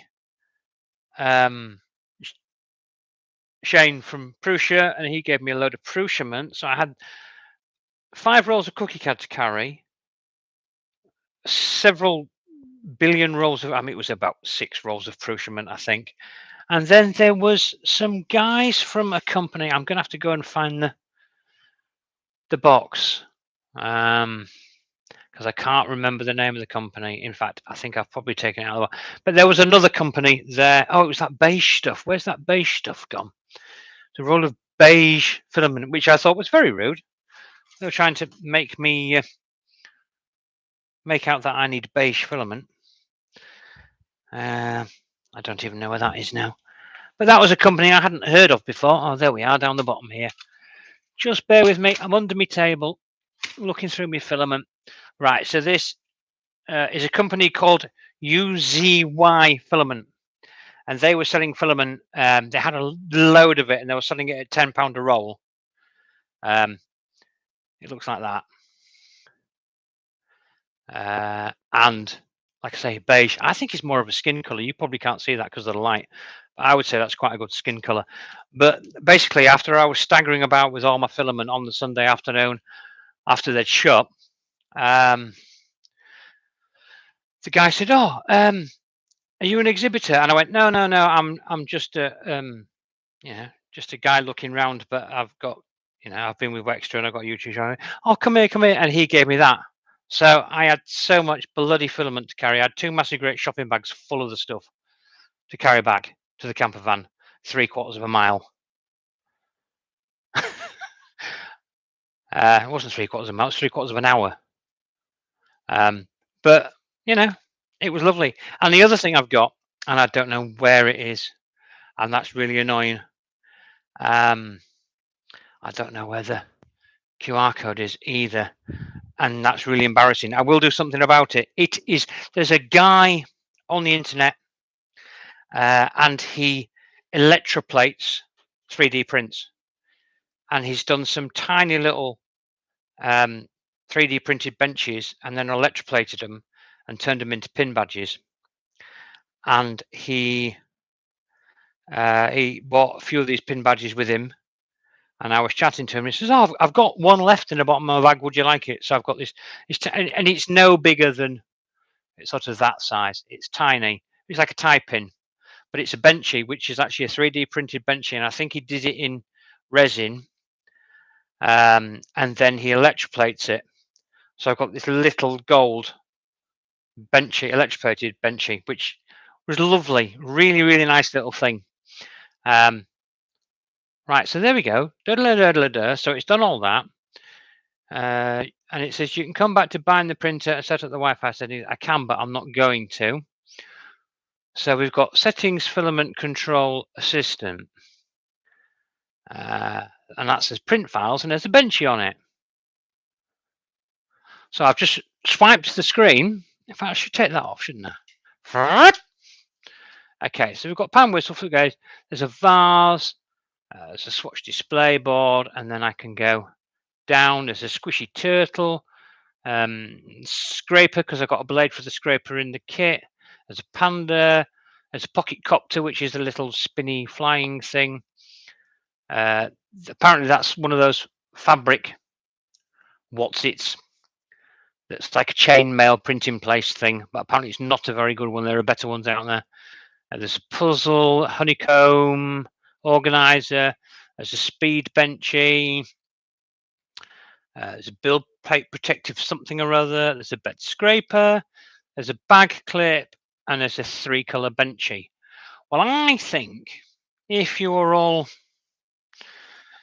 in the right state of mind, we ought to. I just feel like we ought to print something just to see it printing. Don't want to print anything too massive at this moment in time. Like I say, what I will do for you guys is not tomorrow, because tomorrow night is Only Connect tonight, and I do not play with my 3D printers when Only Connect is on, because Victoria Corin Mitchell trumps you guys and any 3D printer into next year. Simple as that. But what I will do is, one day this next week, I will get this set up next to the X1 Carbon on the other table, which is directly that direction. It's behind you. And we'll run them side by side, and we'll do some prints, and we'll have a look how they work side by side. But I'd like to print something today, so I think we should print that, which is the little bag clip.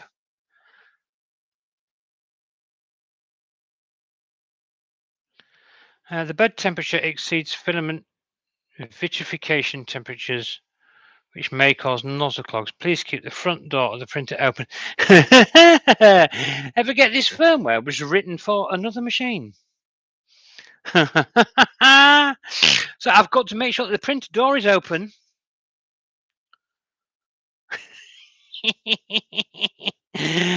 Right, that's an X1 carbon thing.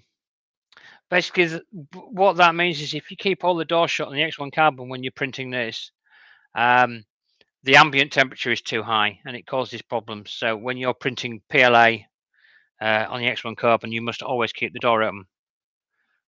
Yeah, exactly, Karen. Where's the door? Where's the door? Is it that door out there that goes into the hallway? No.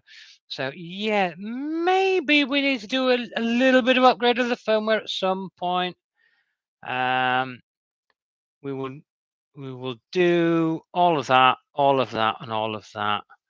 So yes. So I now need to put some PLA in. So what we'll do is we will grab, what shall I use? I've got some Prussian here, funnily enough. We have got some Blend Royal Blue, kindly donated by Mr. Prussia. I've no actual idea how we load this. I think they go up through the bottom. I'm guessing. So we're going to. This is we're learning together here, guys. Mind my head. I do apologise. We're going to put that onto there. No, we're not. Yes, we are. Put that onto there like that. That's pushed on. And then I think that goes round and goes up into there. And then I push that in, feed that up. Oh, look, it's taking it. So when it goes, and we're going to say we want spool 2, and we're going to say print. And it says it's preparing. It's a nice pleasant screen, this. Oh, it's playing tunes again. I do believe that you can change that tune. Apparently, you can load MIDI files in and change it. So I'm thinking, I don't know, Van Halen, beginning of Jump or something like that, and change it so it does that instead. But we'll see. Oh, more wibbly wobbling again. But yeah, that might be something we have to look into in one of my other streams. It's Jet Set Willy. Well, you see, there are so many. I could spend my whole life just playing with it. But apparently, you can get it to play tunes as well when it finishes printing. Apparently, there's quite a lot you can do with it.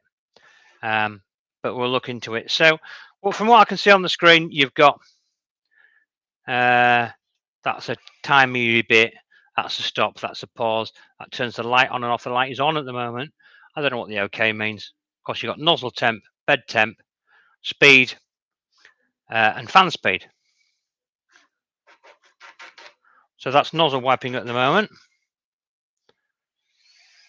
And then that's touching right on the back of the bed. Now I've put nothing on the bed because apparently you don't need to. It should just sort itself. So it's now doing bed leveling. And this is I might be wrong, but it's a sensor on the nozzle. So the nozzle is touching the bed. So is that a capacitive sensor? Something like that, isn't it? So anyway, that's what it's doing now. Thank you to the 9 people that have been with me for 1 hour and 39 minutes. I do appreciate it. And I want 9 thumbs up as well, so you can't beat that. Like, comment, subscribe. Yeah, super chat. Don't forget to send a super chat because I survive on super chats. Don't forget to use the box to. I can beat that. I can beat that.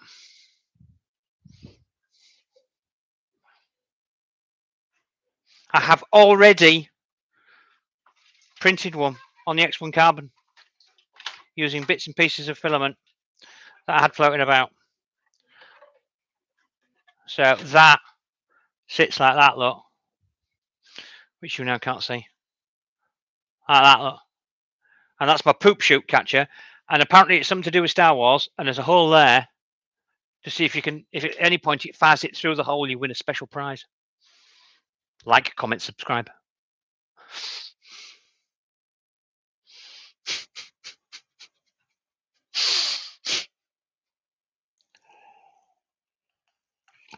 Are you going in? All right, mate. You go up and get your truck fired up. Don't forget to wash it. So yeah, that's printing away. If anybody has any questions, or you can see that. All right. So that's my filament. Look, you can't see that, but it's there. It's just gone into the head now, and then this pretty little thing on here spins around. It's all very exciting. Multitasking. You shouldn't be driving while watching telly. You get arrested for that, mate.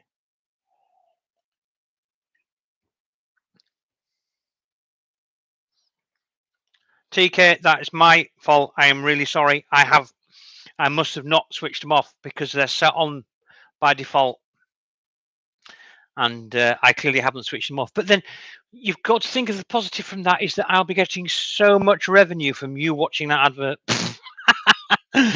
I don't do it for love. I just do it for income, honestly. Yeah, I'm sorry about that. I will make sure this coconut oil isn't getting to St. Petersburg on its own. Oh, bless. Okay, so that's pooping into the little chute there. So it's like a little tray that's catching it. This is interesting. I've not seen this before. I've seen a lot of people actually do it, but so that's pooping into there now. So we've got a nice little squiggly poop going on, which is fine. So we've got 65 on the bed and 218 on the nozzle. So there's my little poop. Can you see that? Is that visible? You can see that, can't you?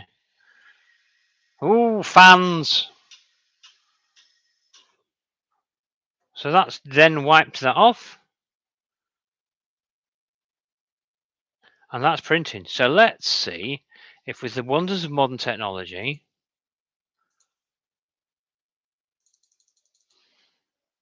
I mean, it's a digital zoom, so it's not going to be brilliant.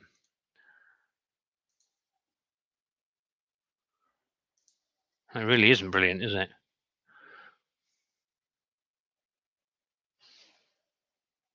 No, I don't like that. We'll zoom back out on that because I really don't like that. And what we'll do is I'll take this one from up here, you know, the glorious Matthew cam. We shall swap over to that, like that, and then we shall bring that down, and we shall put that there. Of course, it won't focus because it's a cheap camera. Come on, focus, focus, focus, focus. But can you hear how quiet that is? Can you hear how quiet that is? That's pretty quiet.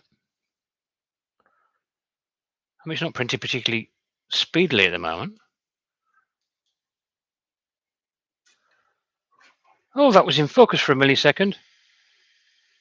So first layer has gone down and it is like butter. It really is like butter. And now it's moving quite quickly. There's no wonder it can't freaking focus. But yeah, if you can see that going on, that is a cracking first layer. See, it's done its first layer calibration. I don't know how it's checked which is best, but that's what it's done.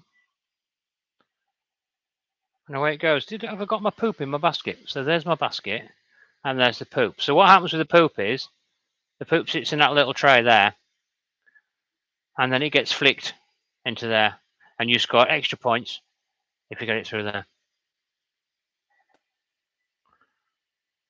But yeah, it's a nice colour blue as well. Well done, Mr. Prussia. That's a very nice colour blue, actually. That prints really nicely. But yeah, that's chewing on. So yeah, it's the clip I'm printing. Apparently, let's see if I can't do. We'll do that. Right, hello. Apparently, some people, when they open a bag of crisps, they don't eat them all. And they wrap the end over and put a clip on it to save it for another day. It's not something I've ever experienced. It doesn't matter how big the bag of crisps is, or the bag of Maltesers or Revels or whatever. Apparently, you don't eat them all. You eat some of them, and then you have this clip that seals the bag and keeps them fresh for next time. I mean, in fairness, they do have these little sticky tabs on the back, which you're supposed to be able to peel off and stick down. But I've never understood why they've put those on either, because if you're opening a bag, you're bloody eating it. Yeah, you see, and it's not. I'm not worried about other people eating them. It's just that they're mine, and I'm eating them, and I'm eating them now, and that's what I do, because that's what you do. But yeah, so here I am. This is me wearing my Matt's Makerspace one-off T-shirt, which nobody told me in the stream this afternoon still had the barcode on the shoulder. It was only when I watched it back that I saw it, which is quite funny, because the barcode is an incredible, interesting, and important barcode. You did see it. Well, thanks for telling me. So that, you see, MR, so that's Matt Riley, that's me, 0001. So it's one of one. So it is an absolute collector's item. Probably being collected by the bin man the first time we wash it and it falls to pieces. But yeah, so there you go. I have merch, and it's got the other bit on the back which says YouTube on it. The honest, this is going to seem really stupid, and I only tell you guys because I know you won't tell anybody else, and I know it won't get out to the general public. But I only got it done because I thought, when I originally booked to go to the Rep Rat Festival, I thought, well, nobody will know who I am. So if I get a T-shirt printed with my YouTube channel on, when I go there, everybody will know who I am, and they'll all look at my YouTube channel, and I'll get a load more followers, and all these famous people will go, I remember you. You mentioned me on the stream, and then I didn't even take it with me because I had this moment of, what on earth are you doing, man? Wind your neck in.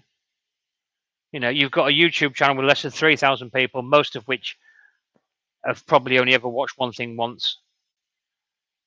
You know, you're a small fry in a very big pond. Get back in your corner. So it didn't even go down to Oxford with me. It stayed at home. But I thought I'd wear it tonight, so I've got some use out of it. So whatever I spent on it. Thanks, Ian. Whatever I spent on it, it's been worth it for tonight, because I've been advertising to people that are watching my channel. So there you go. You see, it's brilliant. Bloody hell! Are you seeing how far this has got already? We are 34% in already. We've got 23 minutes, and that clip is finished. That's stunning. If they are sending you their Mono 6, it's a good machine. Same with the 4K. It's, as far as I'm aware, TK, it's the Mono 2 is what they're sending me. Just let me check my emails.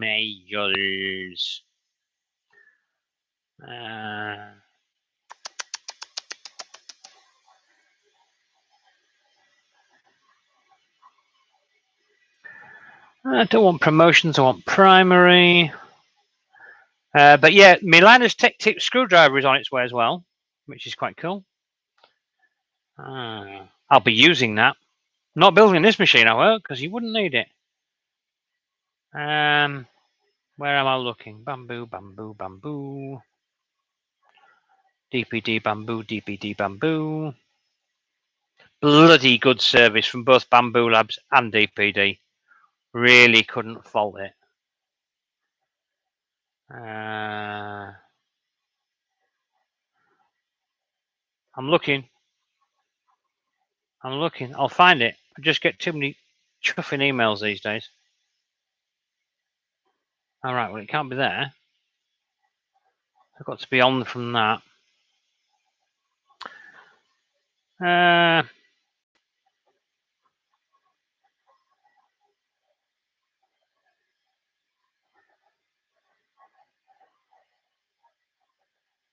Yeah, no, I totally agree with you, TK. Yeah, there's no point running a group if you can't talk about, what you're actually, what the whole group is about. I can't find it.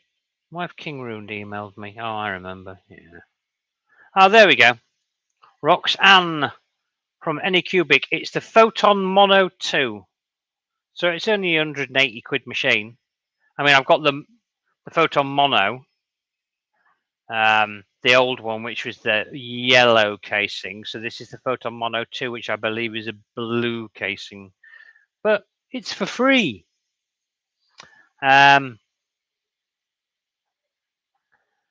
So yeah, I'll just wait for that to arrive. I did actually consider giving it away. But,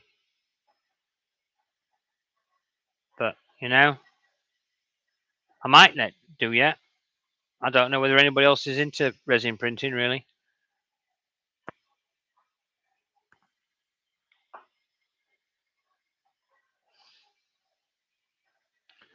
More whiskey, but I've run out of ice.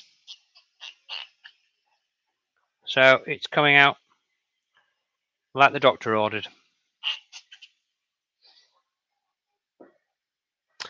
So yeah, I had quite an eventful week. I did buy a lottery ticket, but I didn't win the lottery. That didn't work out very well for me. So yeah, this is it's not noisy. The loudest thing on this printer, as it stands, is the fan, which is usually the way, isn't it? It's printing like a boss. I am really liking this Prussian, but I have noticed I haven't got the reel on properly, and it's starting to slip off sideways. I should just turn you on so you can see that. That's not all the way on. So I might need to just jump across and look at that in a minute. Oh, hang on. Get that back there. Screen's gone to sleep, but if you tap it, it comes back to life again. So we're 48% through, so there's 18 minutes left on the print. We're at 219 on the nozzle, 65 on the build plate. We're running at 100% speed and 100% fan. If I touch the speed, so we've got, as you can see on there, we've got nozzle temp that we can change, bed temp we can change, turn the light on and off. Speed wise, if you press it, so you can go standard 100%, sport 140, ludicrous 166, or silent at 50. So if you knock it onto silent,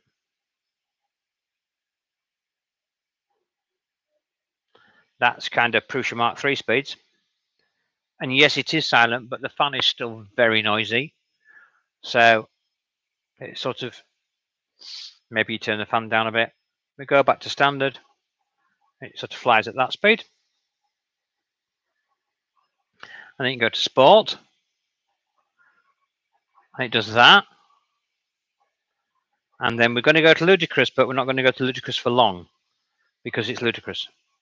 But we do that. And that's running at ludicrous. And I'm quite surprised if the camera can even keep up with that. But we'll go back to standard again. I want to do some Brithawk's vases, I think, done in ludicrous. Because I think this in vase mode in ludicrous, it's just going to go and be done. I really do. I don't know what the actual speeds are. I'm sure they're out there somewhere. I mean, I know it's ridiculously quick on the X1 Carbon, but I tell you what, this is quieter than the X1 Carbon, even after the latest firmware update that they've just done, which has quietened it down considerably. But it's still a lot noisier than this, and I think maybe the issue is the fact that it's in a tin box. It's all well and good being in an enclosure, but 3 sides of it are sheet metal and 1 side of it is glass. So it's going to resonate. I mean, it doesn't bother me. It's never kept anybody awake, but this is definitely quieter. And it's so smooth. It's a hell of a machine. If you can't, I'm sure you can't see the fan for the hot end is there. It's at this side here. Hang on. You can see it there. That black piece is the fan. That's for the hot end. So whether that does the part cooling as well. Ooh, part cooling as well. I'm not 100% certain whether it's one fan that does both. But you can see it's a double blower, so it blows from both sides. I will look into that and see if there is another fan at the back which directs that airflow down to there. But like I say, you see that roll has fallen off there. So I hadn't put that on properly. So we're going to sort that.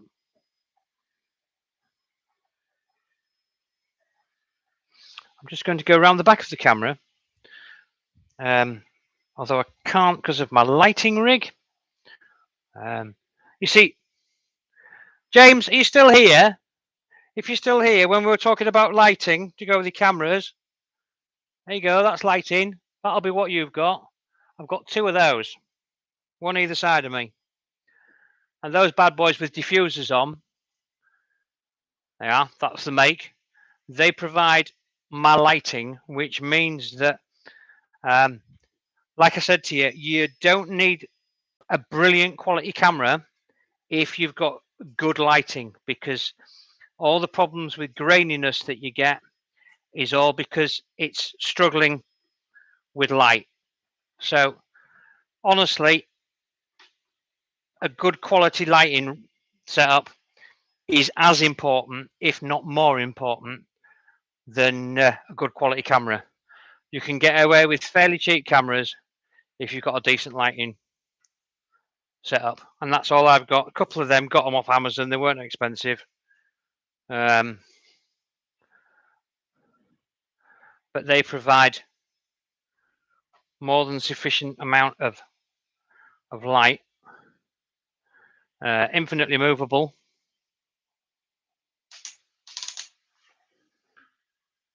And you can bounce them off other things so they don't interfere. But yeah, I mean, you can see now because of everything now I've got stuff up. Basically, what I've got is for the camera on here, I've got a LED ring light, which is what controls what gives me light onto my subject, like that. And then, like I say, I have the 2. I've got one up here, which is shining down, and then this one, which normally is on that side of the desk, but because of this setup, I've moved it to behind me here to put a bit of light on this side of me. But seriously, if you're doing stuff to camera, I mean, the rest of the room is in pitch dark, which is why you've got a very dark background, but I'm fully lit up, which means I can hide all my mess that's behind me. Because if I was to turn that light round like that, and like that, and then all that junk and all that mess becomes visible. And apparently somebody's watching ads at the moment. Oh, they're skippable ads. So if you're watching the skippable ads, I'm sorry. But yeah, James, if you are still watching, and if you're not still watching and you're watching it on catch up, I mean, you're probably watching another channel because there'll be what's his face makes on, won't there? But yeah, lighting for for video is far more important than quality of your camera. I mean, that camera I've got there is a fairly old Logitech. It's nothing special. It's only 1080p, but it does a good enough job of showing up my ugly mug. You see that light's now causing issues on this side of my face.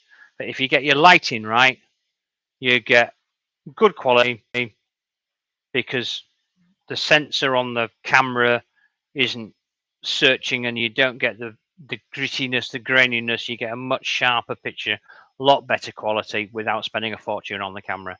So those lights that you've got, yeah, I'm YouTube Premium as well, Richard, which helps. In fact, actually, I'm student YouTube Premium, so I get it half price. Little hack to get it on student. Brilliant. Because I was a student once, and that's why I told YouTube, and they went, "Oh, okay, you can have it half price then." But yeah, I'm sure he's not even listening. James, if you're watching this on the playback, lighting, the most important thing. Back to the print. So I pushed that reel back on. As you can see, we're printing away. I do like that blue. It's got quite a sort of shiny, slightly silky look to it, which it doesn't have when it's before it's been melted and cooled down. So, any questions? Any queries? If you do have some and you can't think of them immediately, but you do think of them before my next stream, which will probably be, I don't know, maybe Tuesday night. Maybe Tuesday night, 7 o'clock, something like that. What's the blue? I did say, we're not listening. Let me have a look. It was. Oh, I'm gonna have to take it off now. Bloody hell, Ian! Why can't you listen? I said this 10 minutes ago.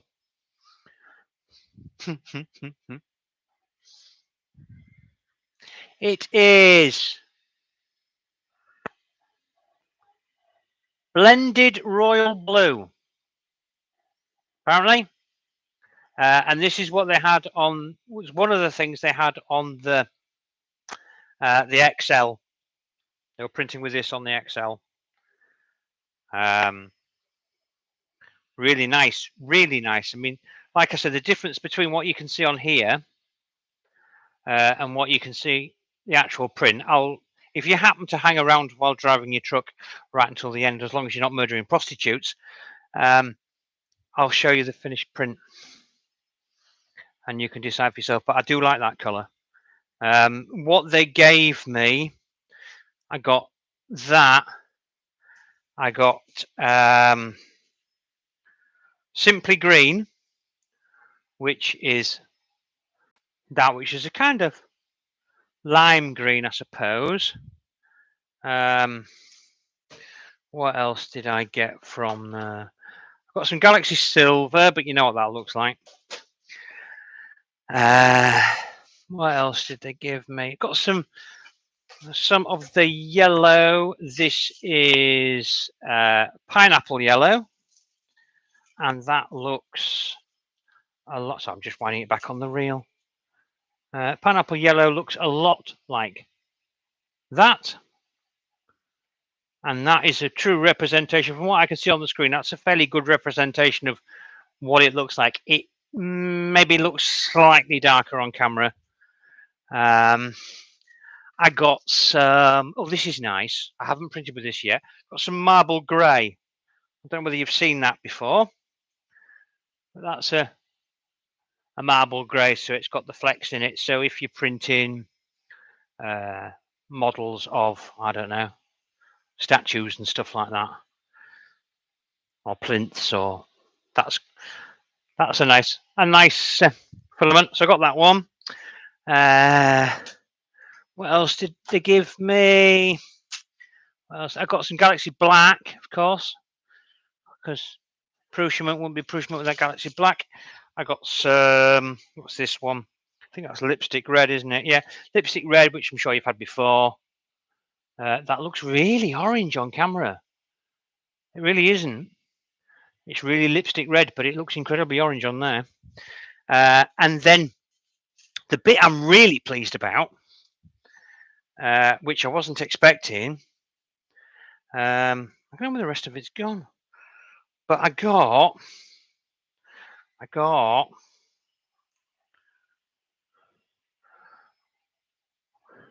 Prusa PET orange tea, and that's almost, you can't see it again on here, it's like a semi-translucent orange. It's a really, really nice orange, is that. And like I say, that's PETG Prusa orange tea, and it's I'm gonna enjoy printing something with that.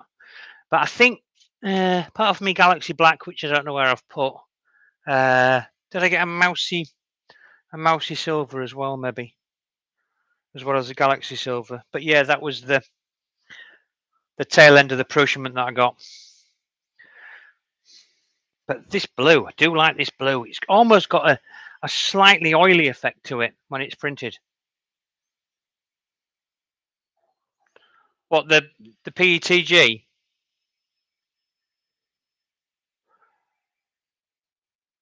Well, TK,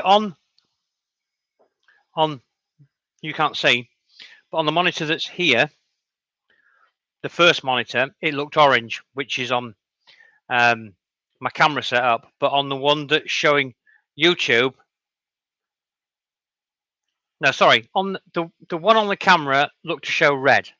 It looked right, but then when I looked at it on the YouTube feed, it looked orange. But then we've all seen lipstick red, but that orange is lovely. But this blue, it's got a real sort of, like I say, like an oily sort of look to it. That's nearly finished, you know, guys. We cannot be far off being done. We're at 97%, as you can see, 98%.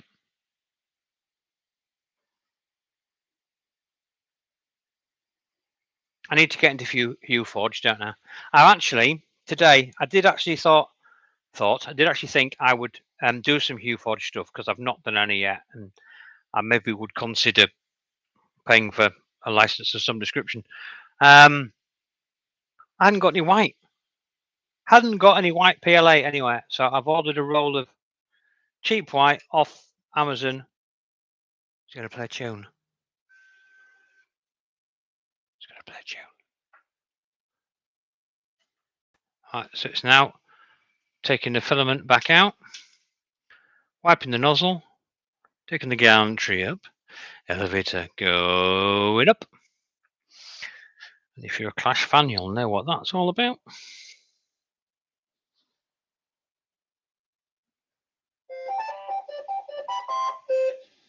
Fantastic, just what you need. So let's get this up to the camera. There you go. Fucking hell, that bed's hot. Oh, I swore. Bollocks. I tried so hard not to snore. Oh, man, that's hot. It's not popping off either. I've just flexed that, and that ain't coming off there. Allow me to flex a little more off camera. Karen, if you're still watching, control yourself. I've got it off now.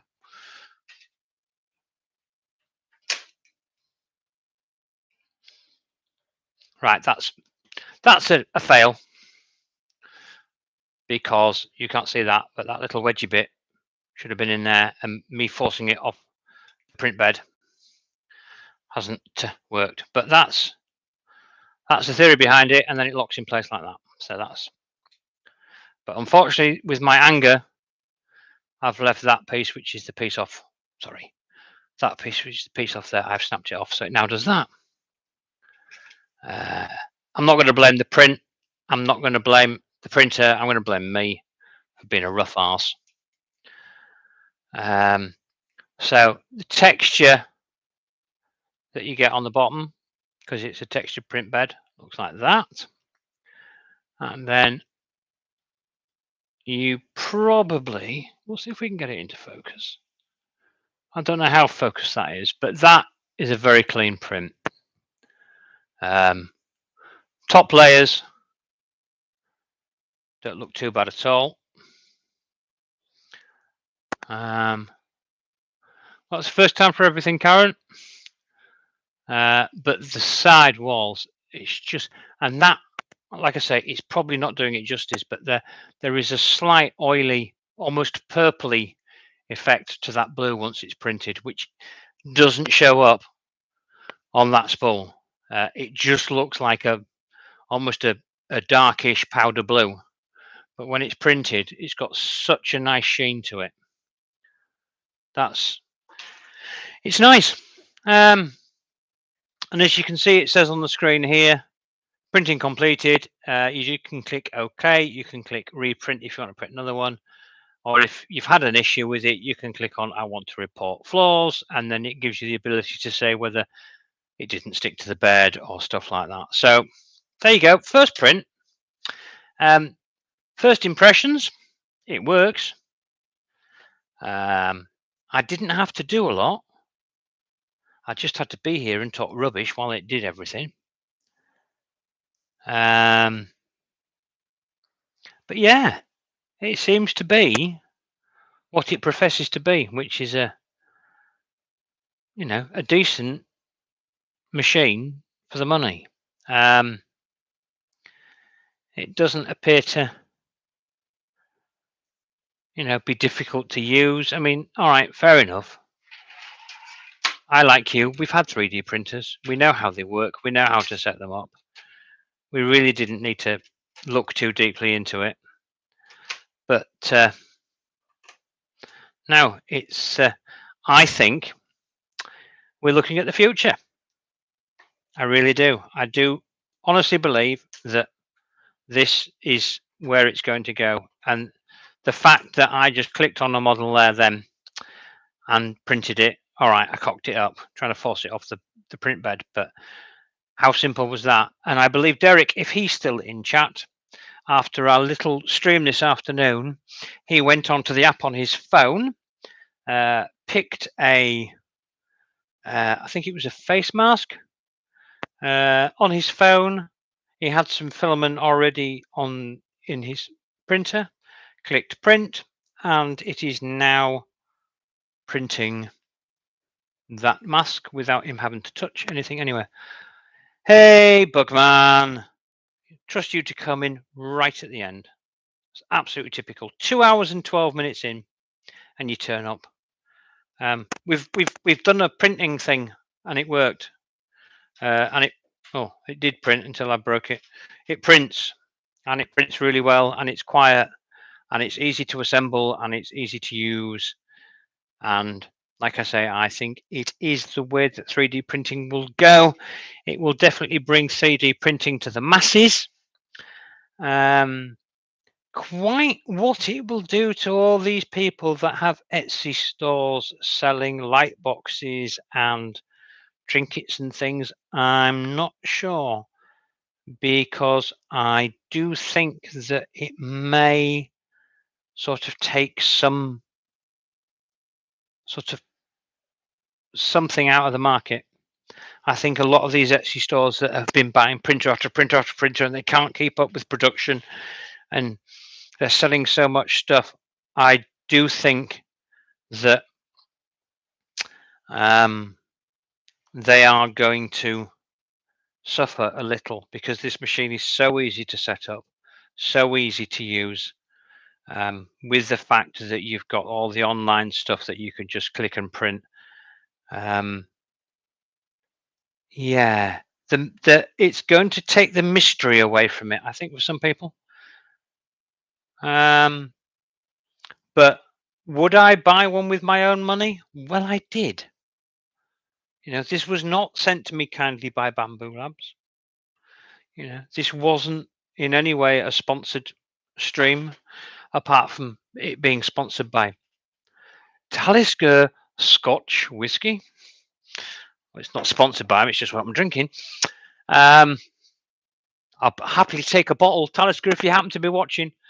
But yeah, it's a hell of a printer. And like I say, I've as the years have gone on, I have kind of moved away from wanting to build printers and wanting to fanny about with printers for hour on end to get them to print nicely, when I can buy a printer like this, have it built in half an hour, and have it printing pretty much flawlessly straight out of the box with very little interaction, no issues. I mean, I'm sure somebody of 9, 10 or 11 will probably build it quicker than I would. But there you go. Yeah, good machine. Quite pleased with it. I'm looking forward to doing some multicolored stuff with it, because apparently it's actually quicker at doing filament changes than the X1 Carbon is, because of the way it works. The fact with the X1 Carbon,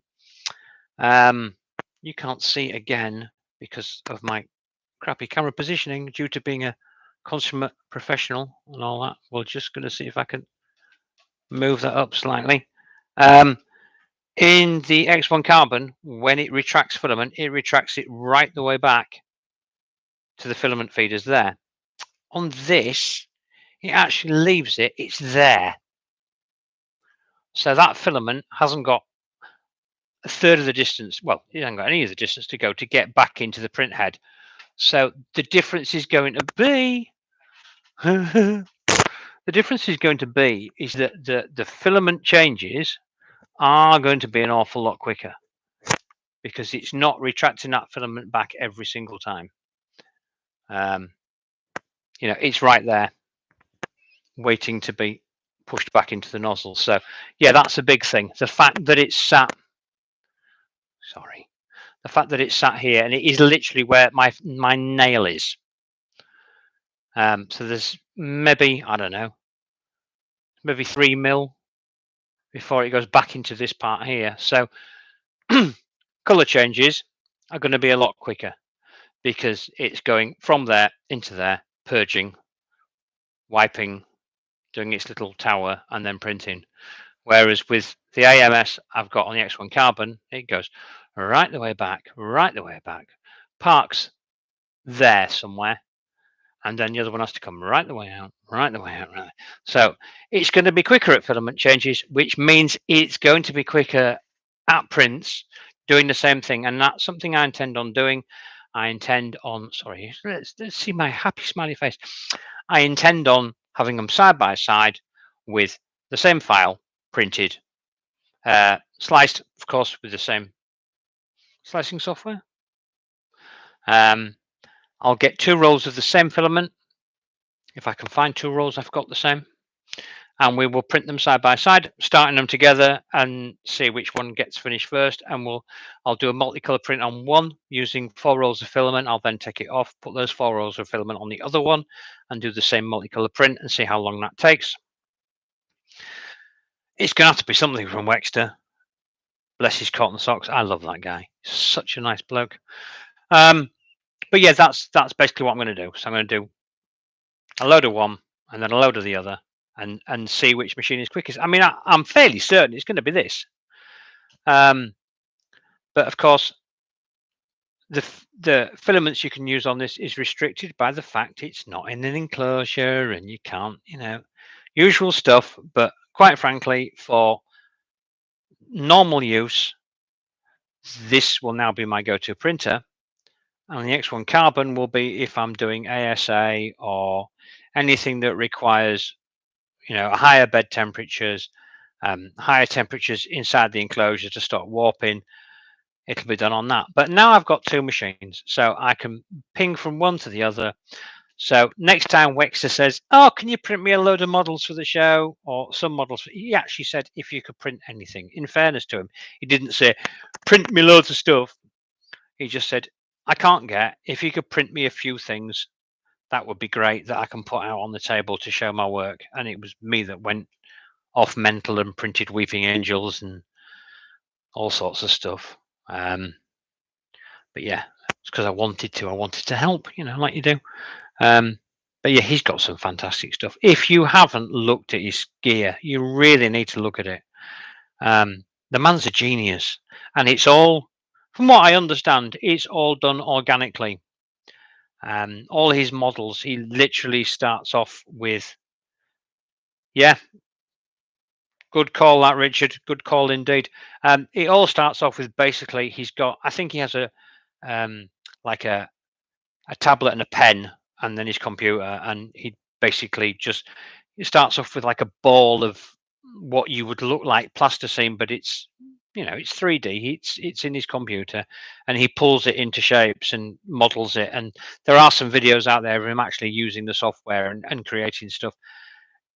He's such a talented bloke. I have trouble drawing a circle. He's phenomenally talented. A really nice guy, really nice. Lovely family as well. Like I say, he's got some questionable friends, but we'll save that for another day. So yeah, we're about there. Unless anybody's got any questions before Tuesday, feel free to ask. Feel free to ask now. And like I say, if you come up with anything between now and Tuesday that you would like me to check out, you can message me on Twitter. My link to my Twitter is in somewhere on YouTube, and you can just click on that and then private message me and say, Matt, when you do your stream on Tuesday, can you do this? Can you try that? And if it's possible, we'll do it, and we'll see how it goes on. But yeah, first impressions, bloody good machine. Definitely, like I say, I can see it's the future of 3D printing for the masses. It's not a machine for the people that like to tinker, the people that like to swap their hot ends out, the people that like to fiddle with settings, and those people that like playing with Clipper and that kind of thing. It's not for them. But if you're the sort of person that wants a machine that you can find something, slice it, hit print, and it prints and it comes out and it's quiet and it works and it's fast, there it is. It's sat right there. Yeah, and like I say, the whispers are that there will be a larger version coming out in next year, which will probably be the A1 Max or the A1X or something. I'm fairly certain it's going to happen. There will also be a larger format X1 Carbon in the next 12 months as well, because I honestly think those machines already exist. I think this has been in existence when the Mini came out. I think this was already out there. I think it already existed. They didn't suddenly go, oh, we'll make a bigger one. I think it was there. I think they're not playing a game. We know what they're doing. They're attacking the biggest player in 3D printing, which is Joseph Prusa, and they did the Mini, which was the Prusa Mini, and they undercut it price wise, and they said we'll stick 4 color filaments on it as well for, I don't know what it worked out. Did it work out 50 quid more than a standard Prusa Mini? And you got a machine that was just as good, but you've also got 4 color AMS light with it. And then they've done the same thing with this. This is the Mark III owners stroke Mark IV owners. I haven't really looked at a Mark IV, but I would imagine it's certainly squarely faced at a Mark III without any shadow of a doubt at all, and probably the Mark IV, like I say. But again, undercut them in cost, even when you've got the AMS unit on it. Yes, you can't tinker with it. Yes, it's not easily to sort out a problem if the motherboard fries or something like that. But the price difference, I honestly think the people that this pushed at is the kind of people who they buy a television, and when a television breaks, it's broken. and they go and buy another television. And I honestly think that the kind of people they're going to push this towards, that if it's a clogged nozzle, yeah, easy to swap a nozzle out, replace it. If it's something to do with the Bowden tubes, yeah, easy enough to swap out and replace it. If it's anything fairly major, I think the people that are going to start getting into this ecosystem are just going to say, do you know what? It's buggered. I'll get another one. And they'll just buy another one at 400 quid. And that one will just go out in the trash and they'll buy a new one. Now, it's not ideal, and a lot of us cringe at that, and a lot of us are, yeah, but that's not what it's about. It was always about being able to make new parts for the printer and da da da da da. And yeah, absolutely.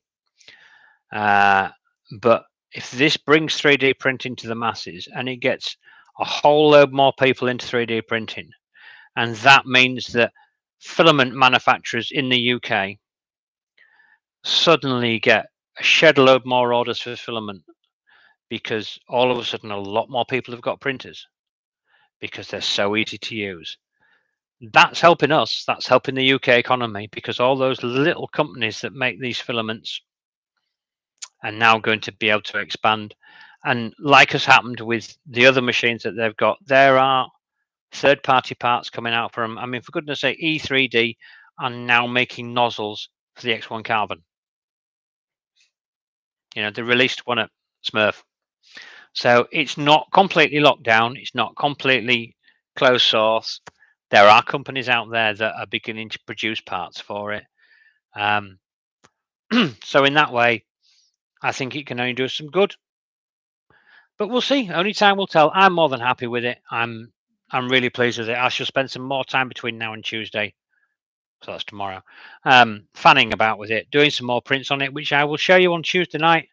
And on Tuesday night, we'll have a play with it, like I say, next to the X1 Carbon, once I've got everything turned around, and we'll do a print off or something like that. But that's about it, guys. It's now gone 9:30. I've been on for nearly 2.5 hours. I'm running out of whiskey. I really do appreciate you all coming. There are only 6 of you left watching, but I really do appreciate it. Thank you very much, and I will put a link up to Tuesday's live when I do it. Like, comment, subscribe, super thanks, buy me a new car, Talisker if you're watching, 10-year-old single malt, Bambu Labs if you're watching, nice. Right, that's it, guys. I'm all done. I'll see you later. Take care. Ta-ta. Yes, I do want to end. Yes, I do. 2 buttons, 2 chuffing buttons. I'll see you later.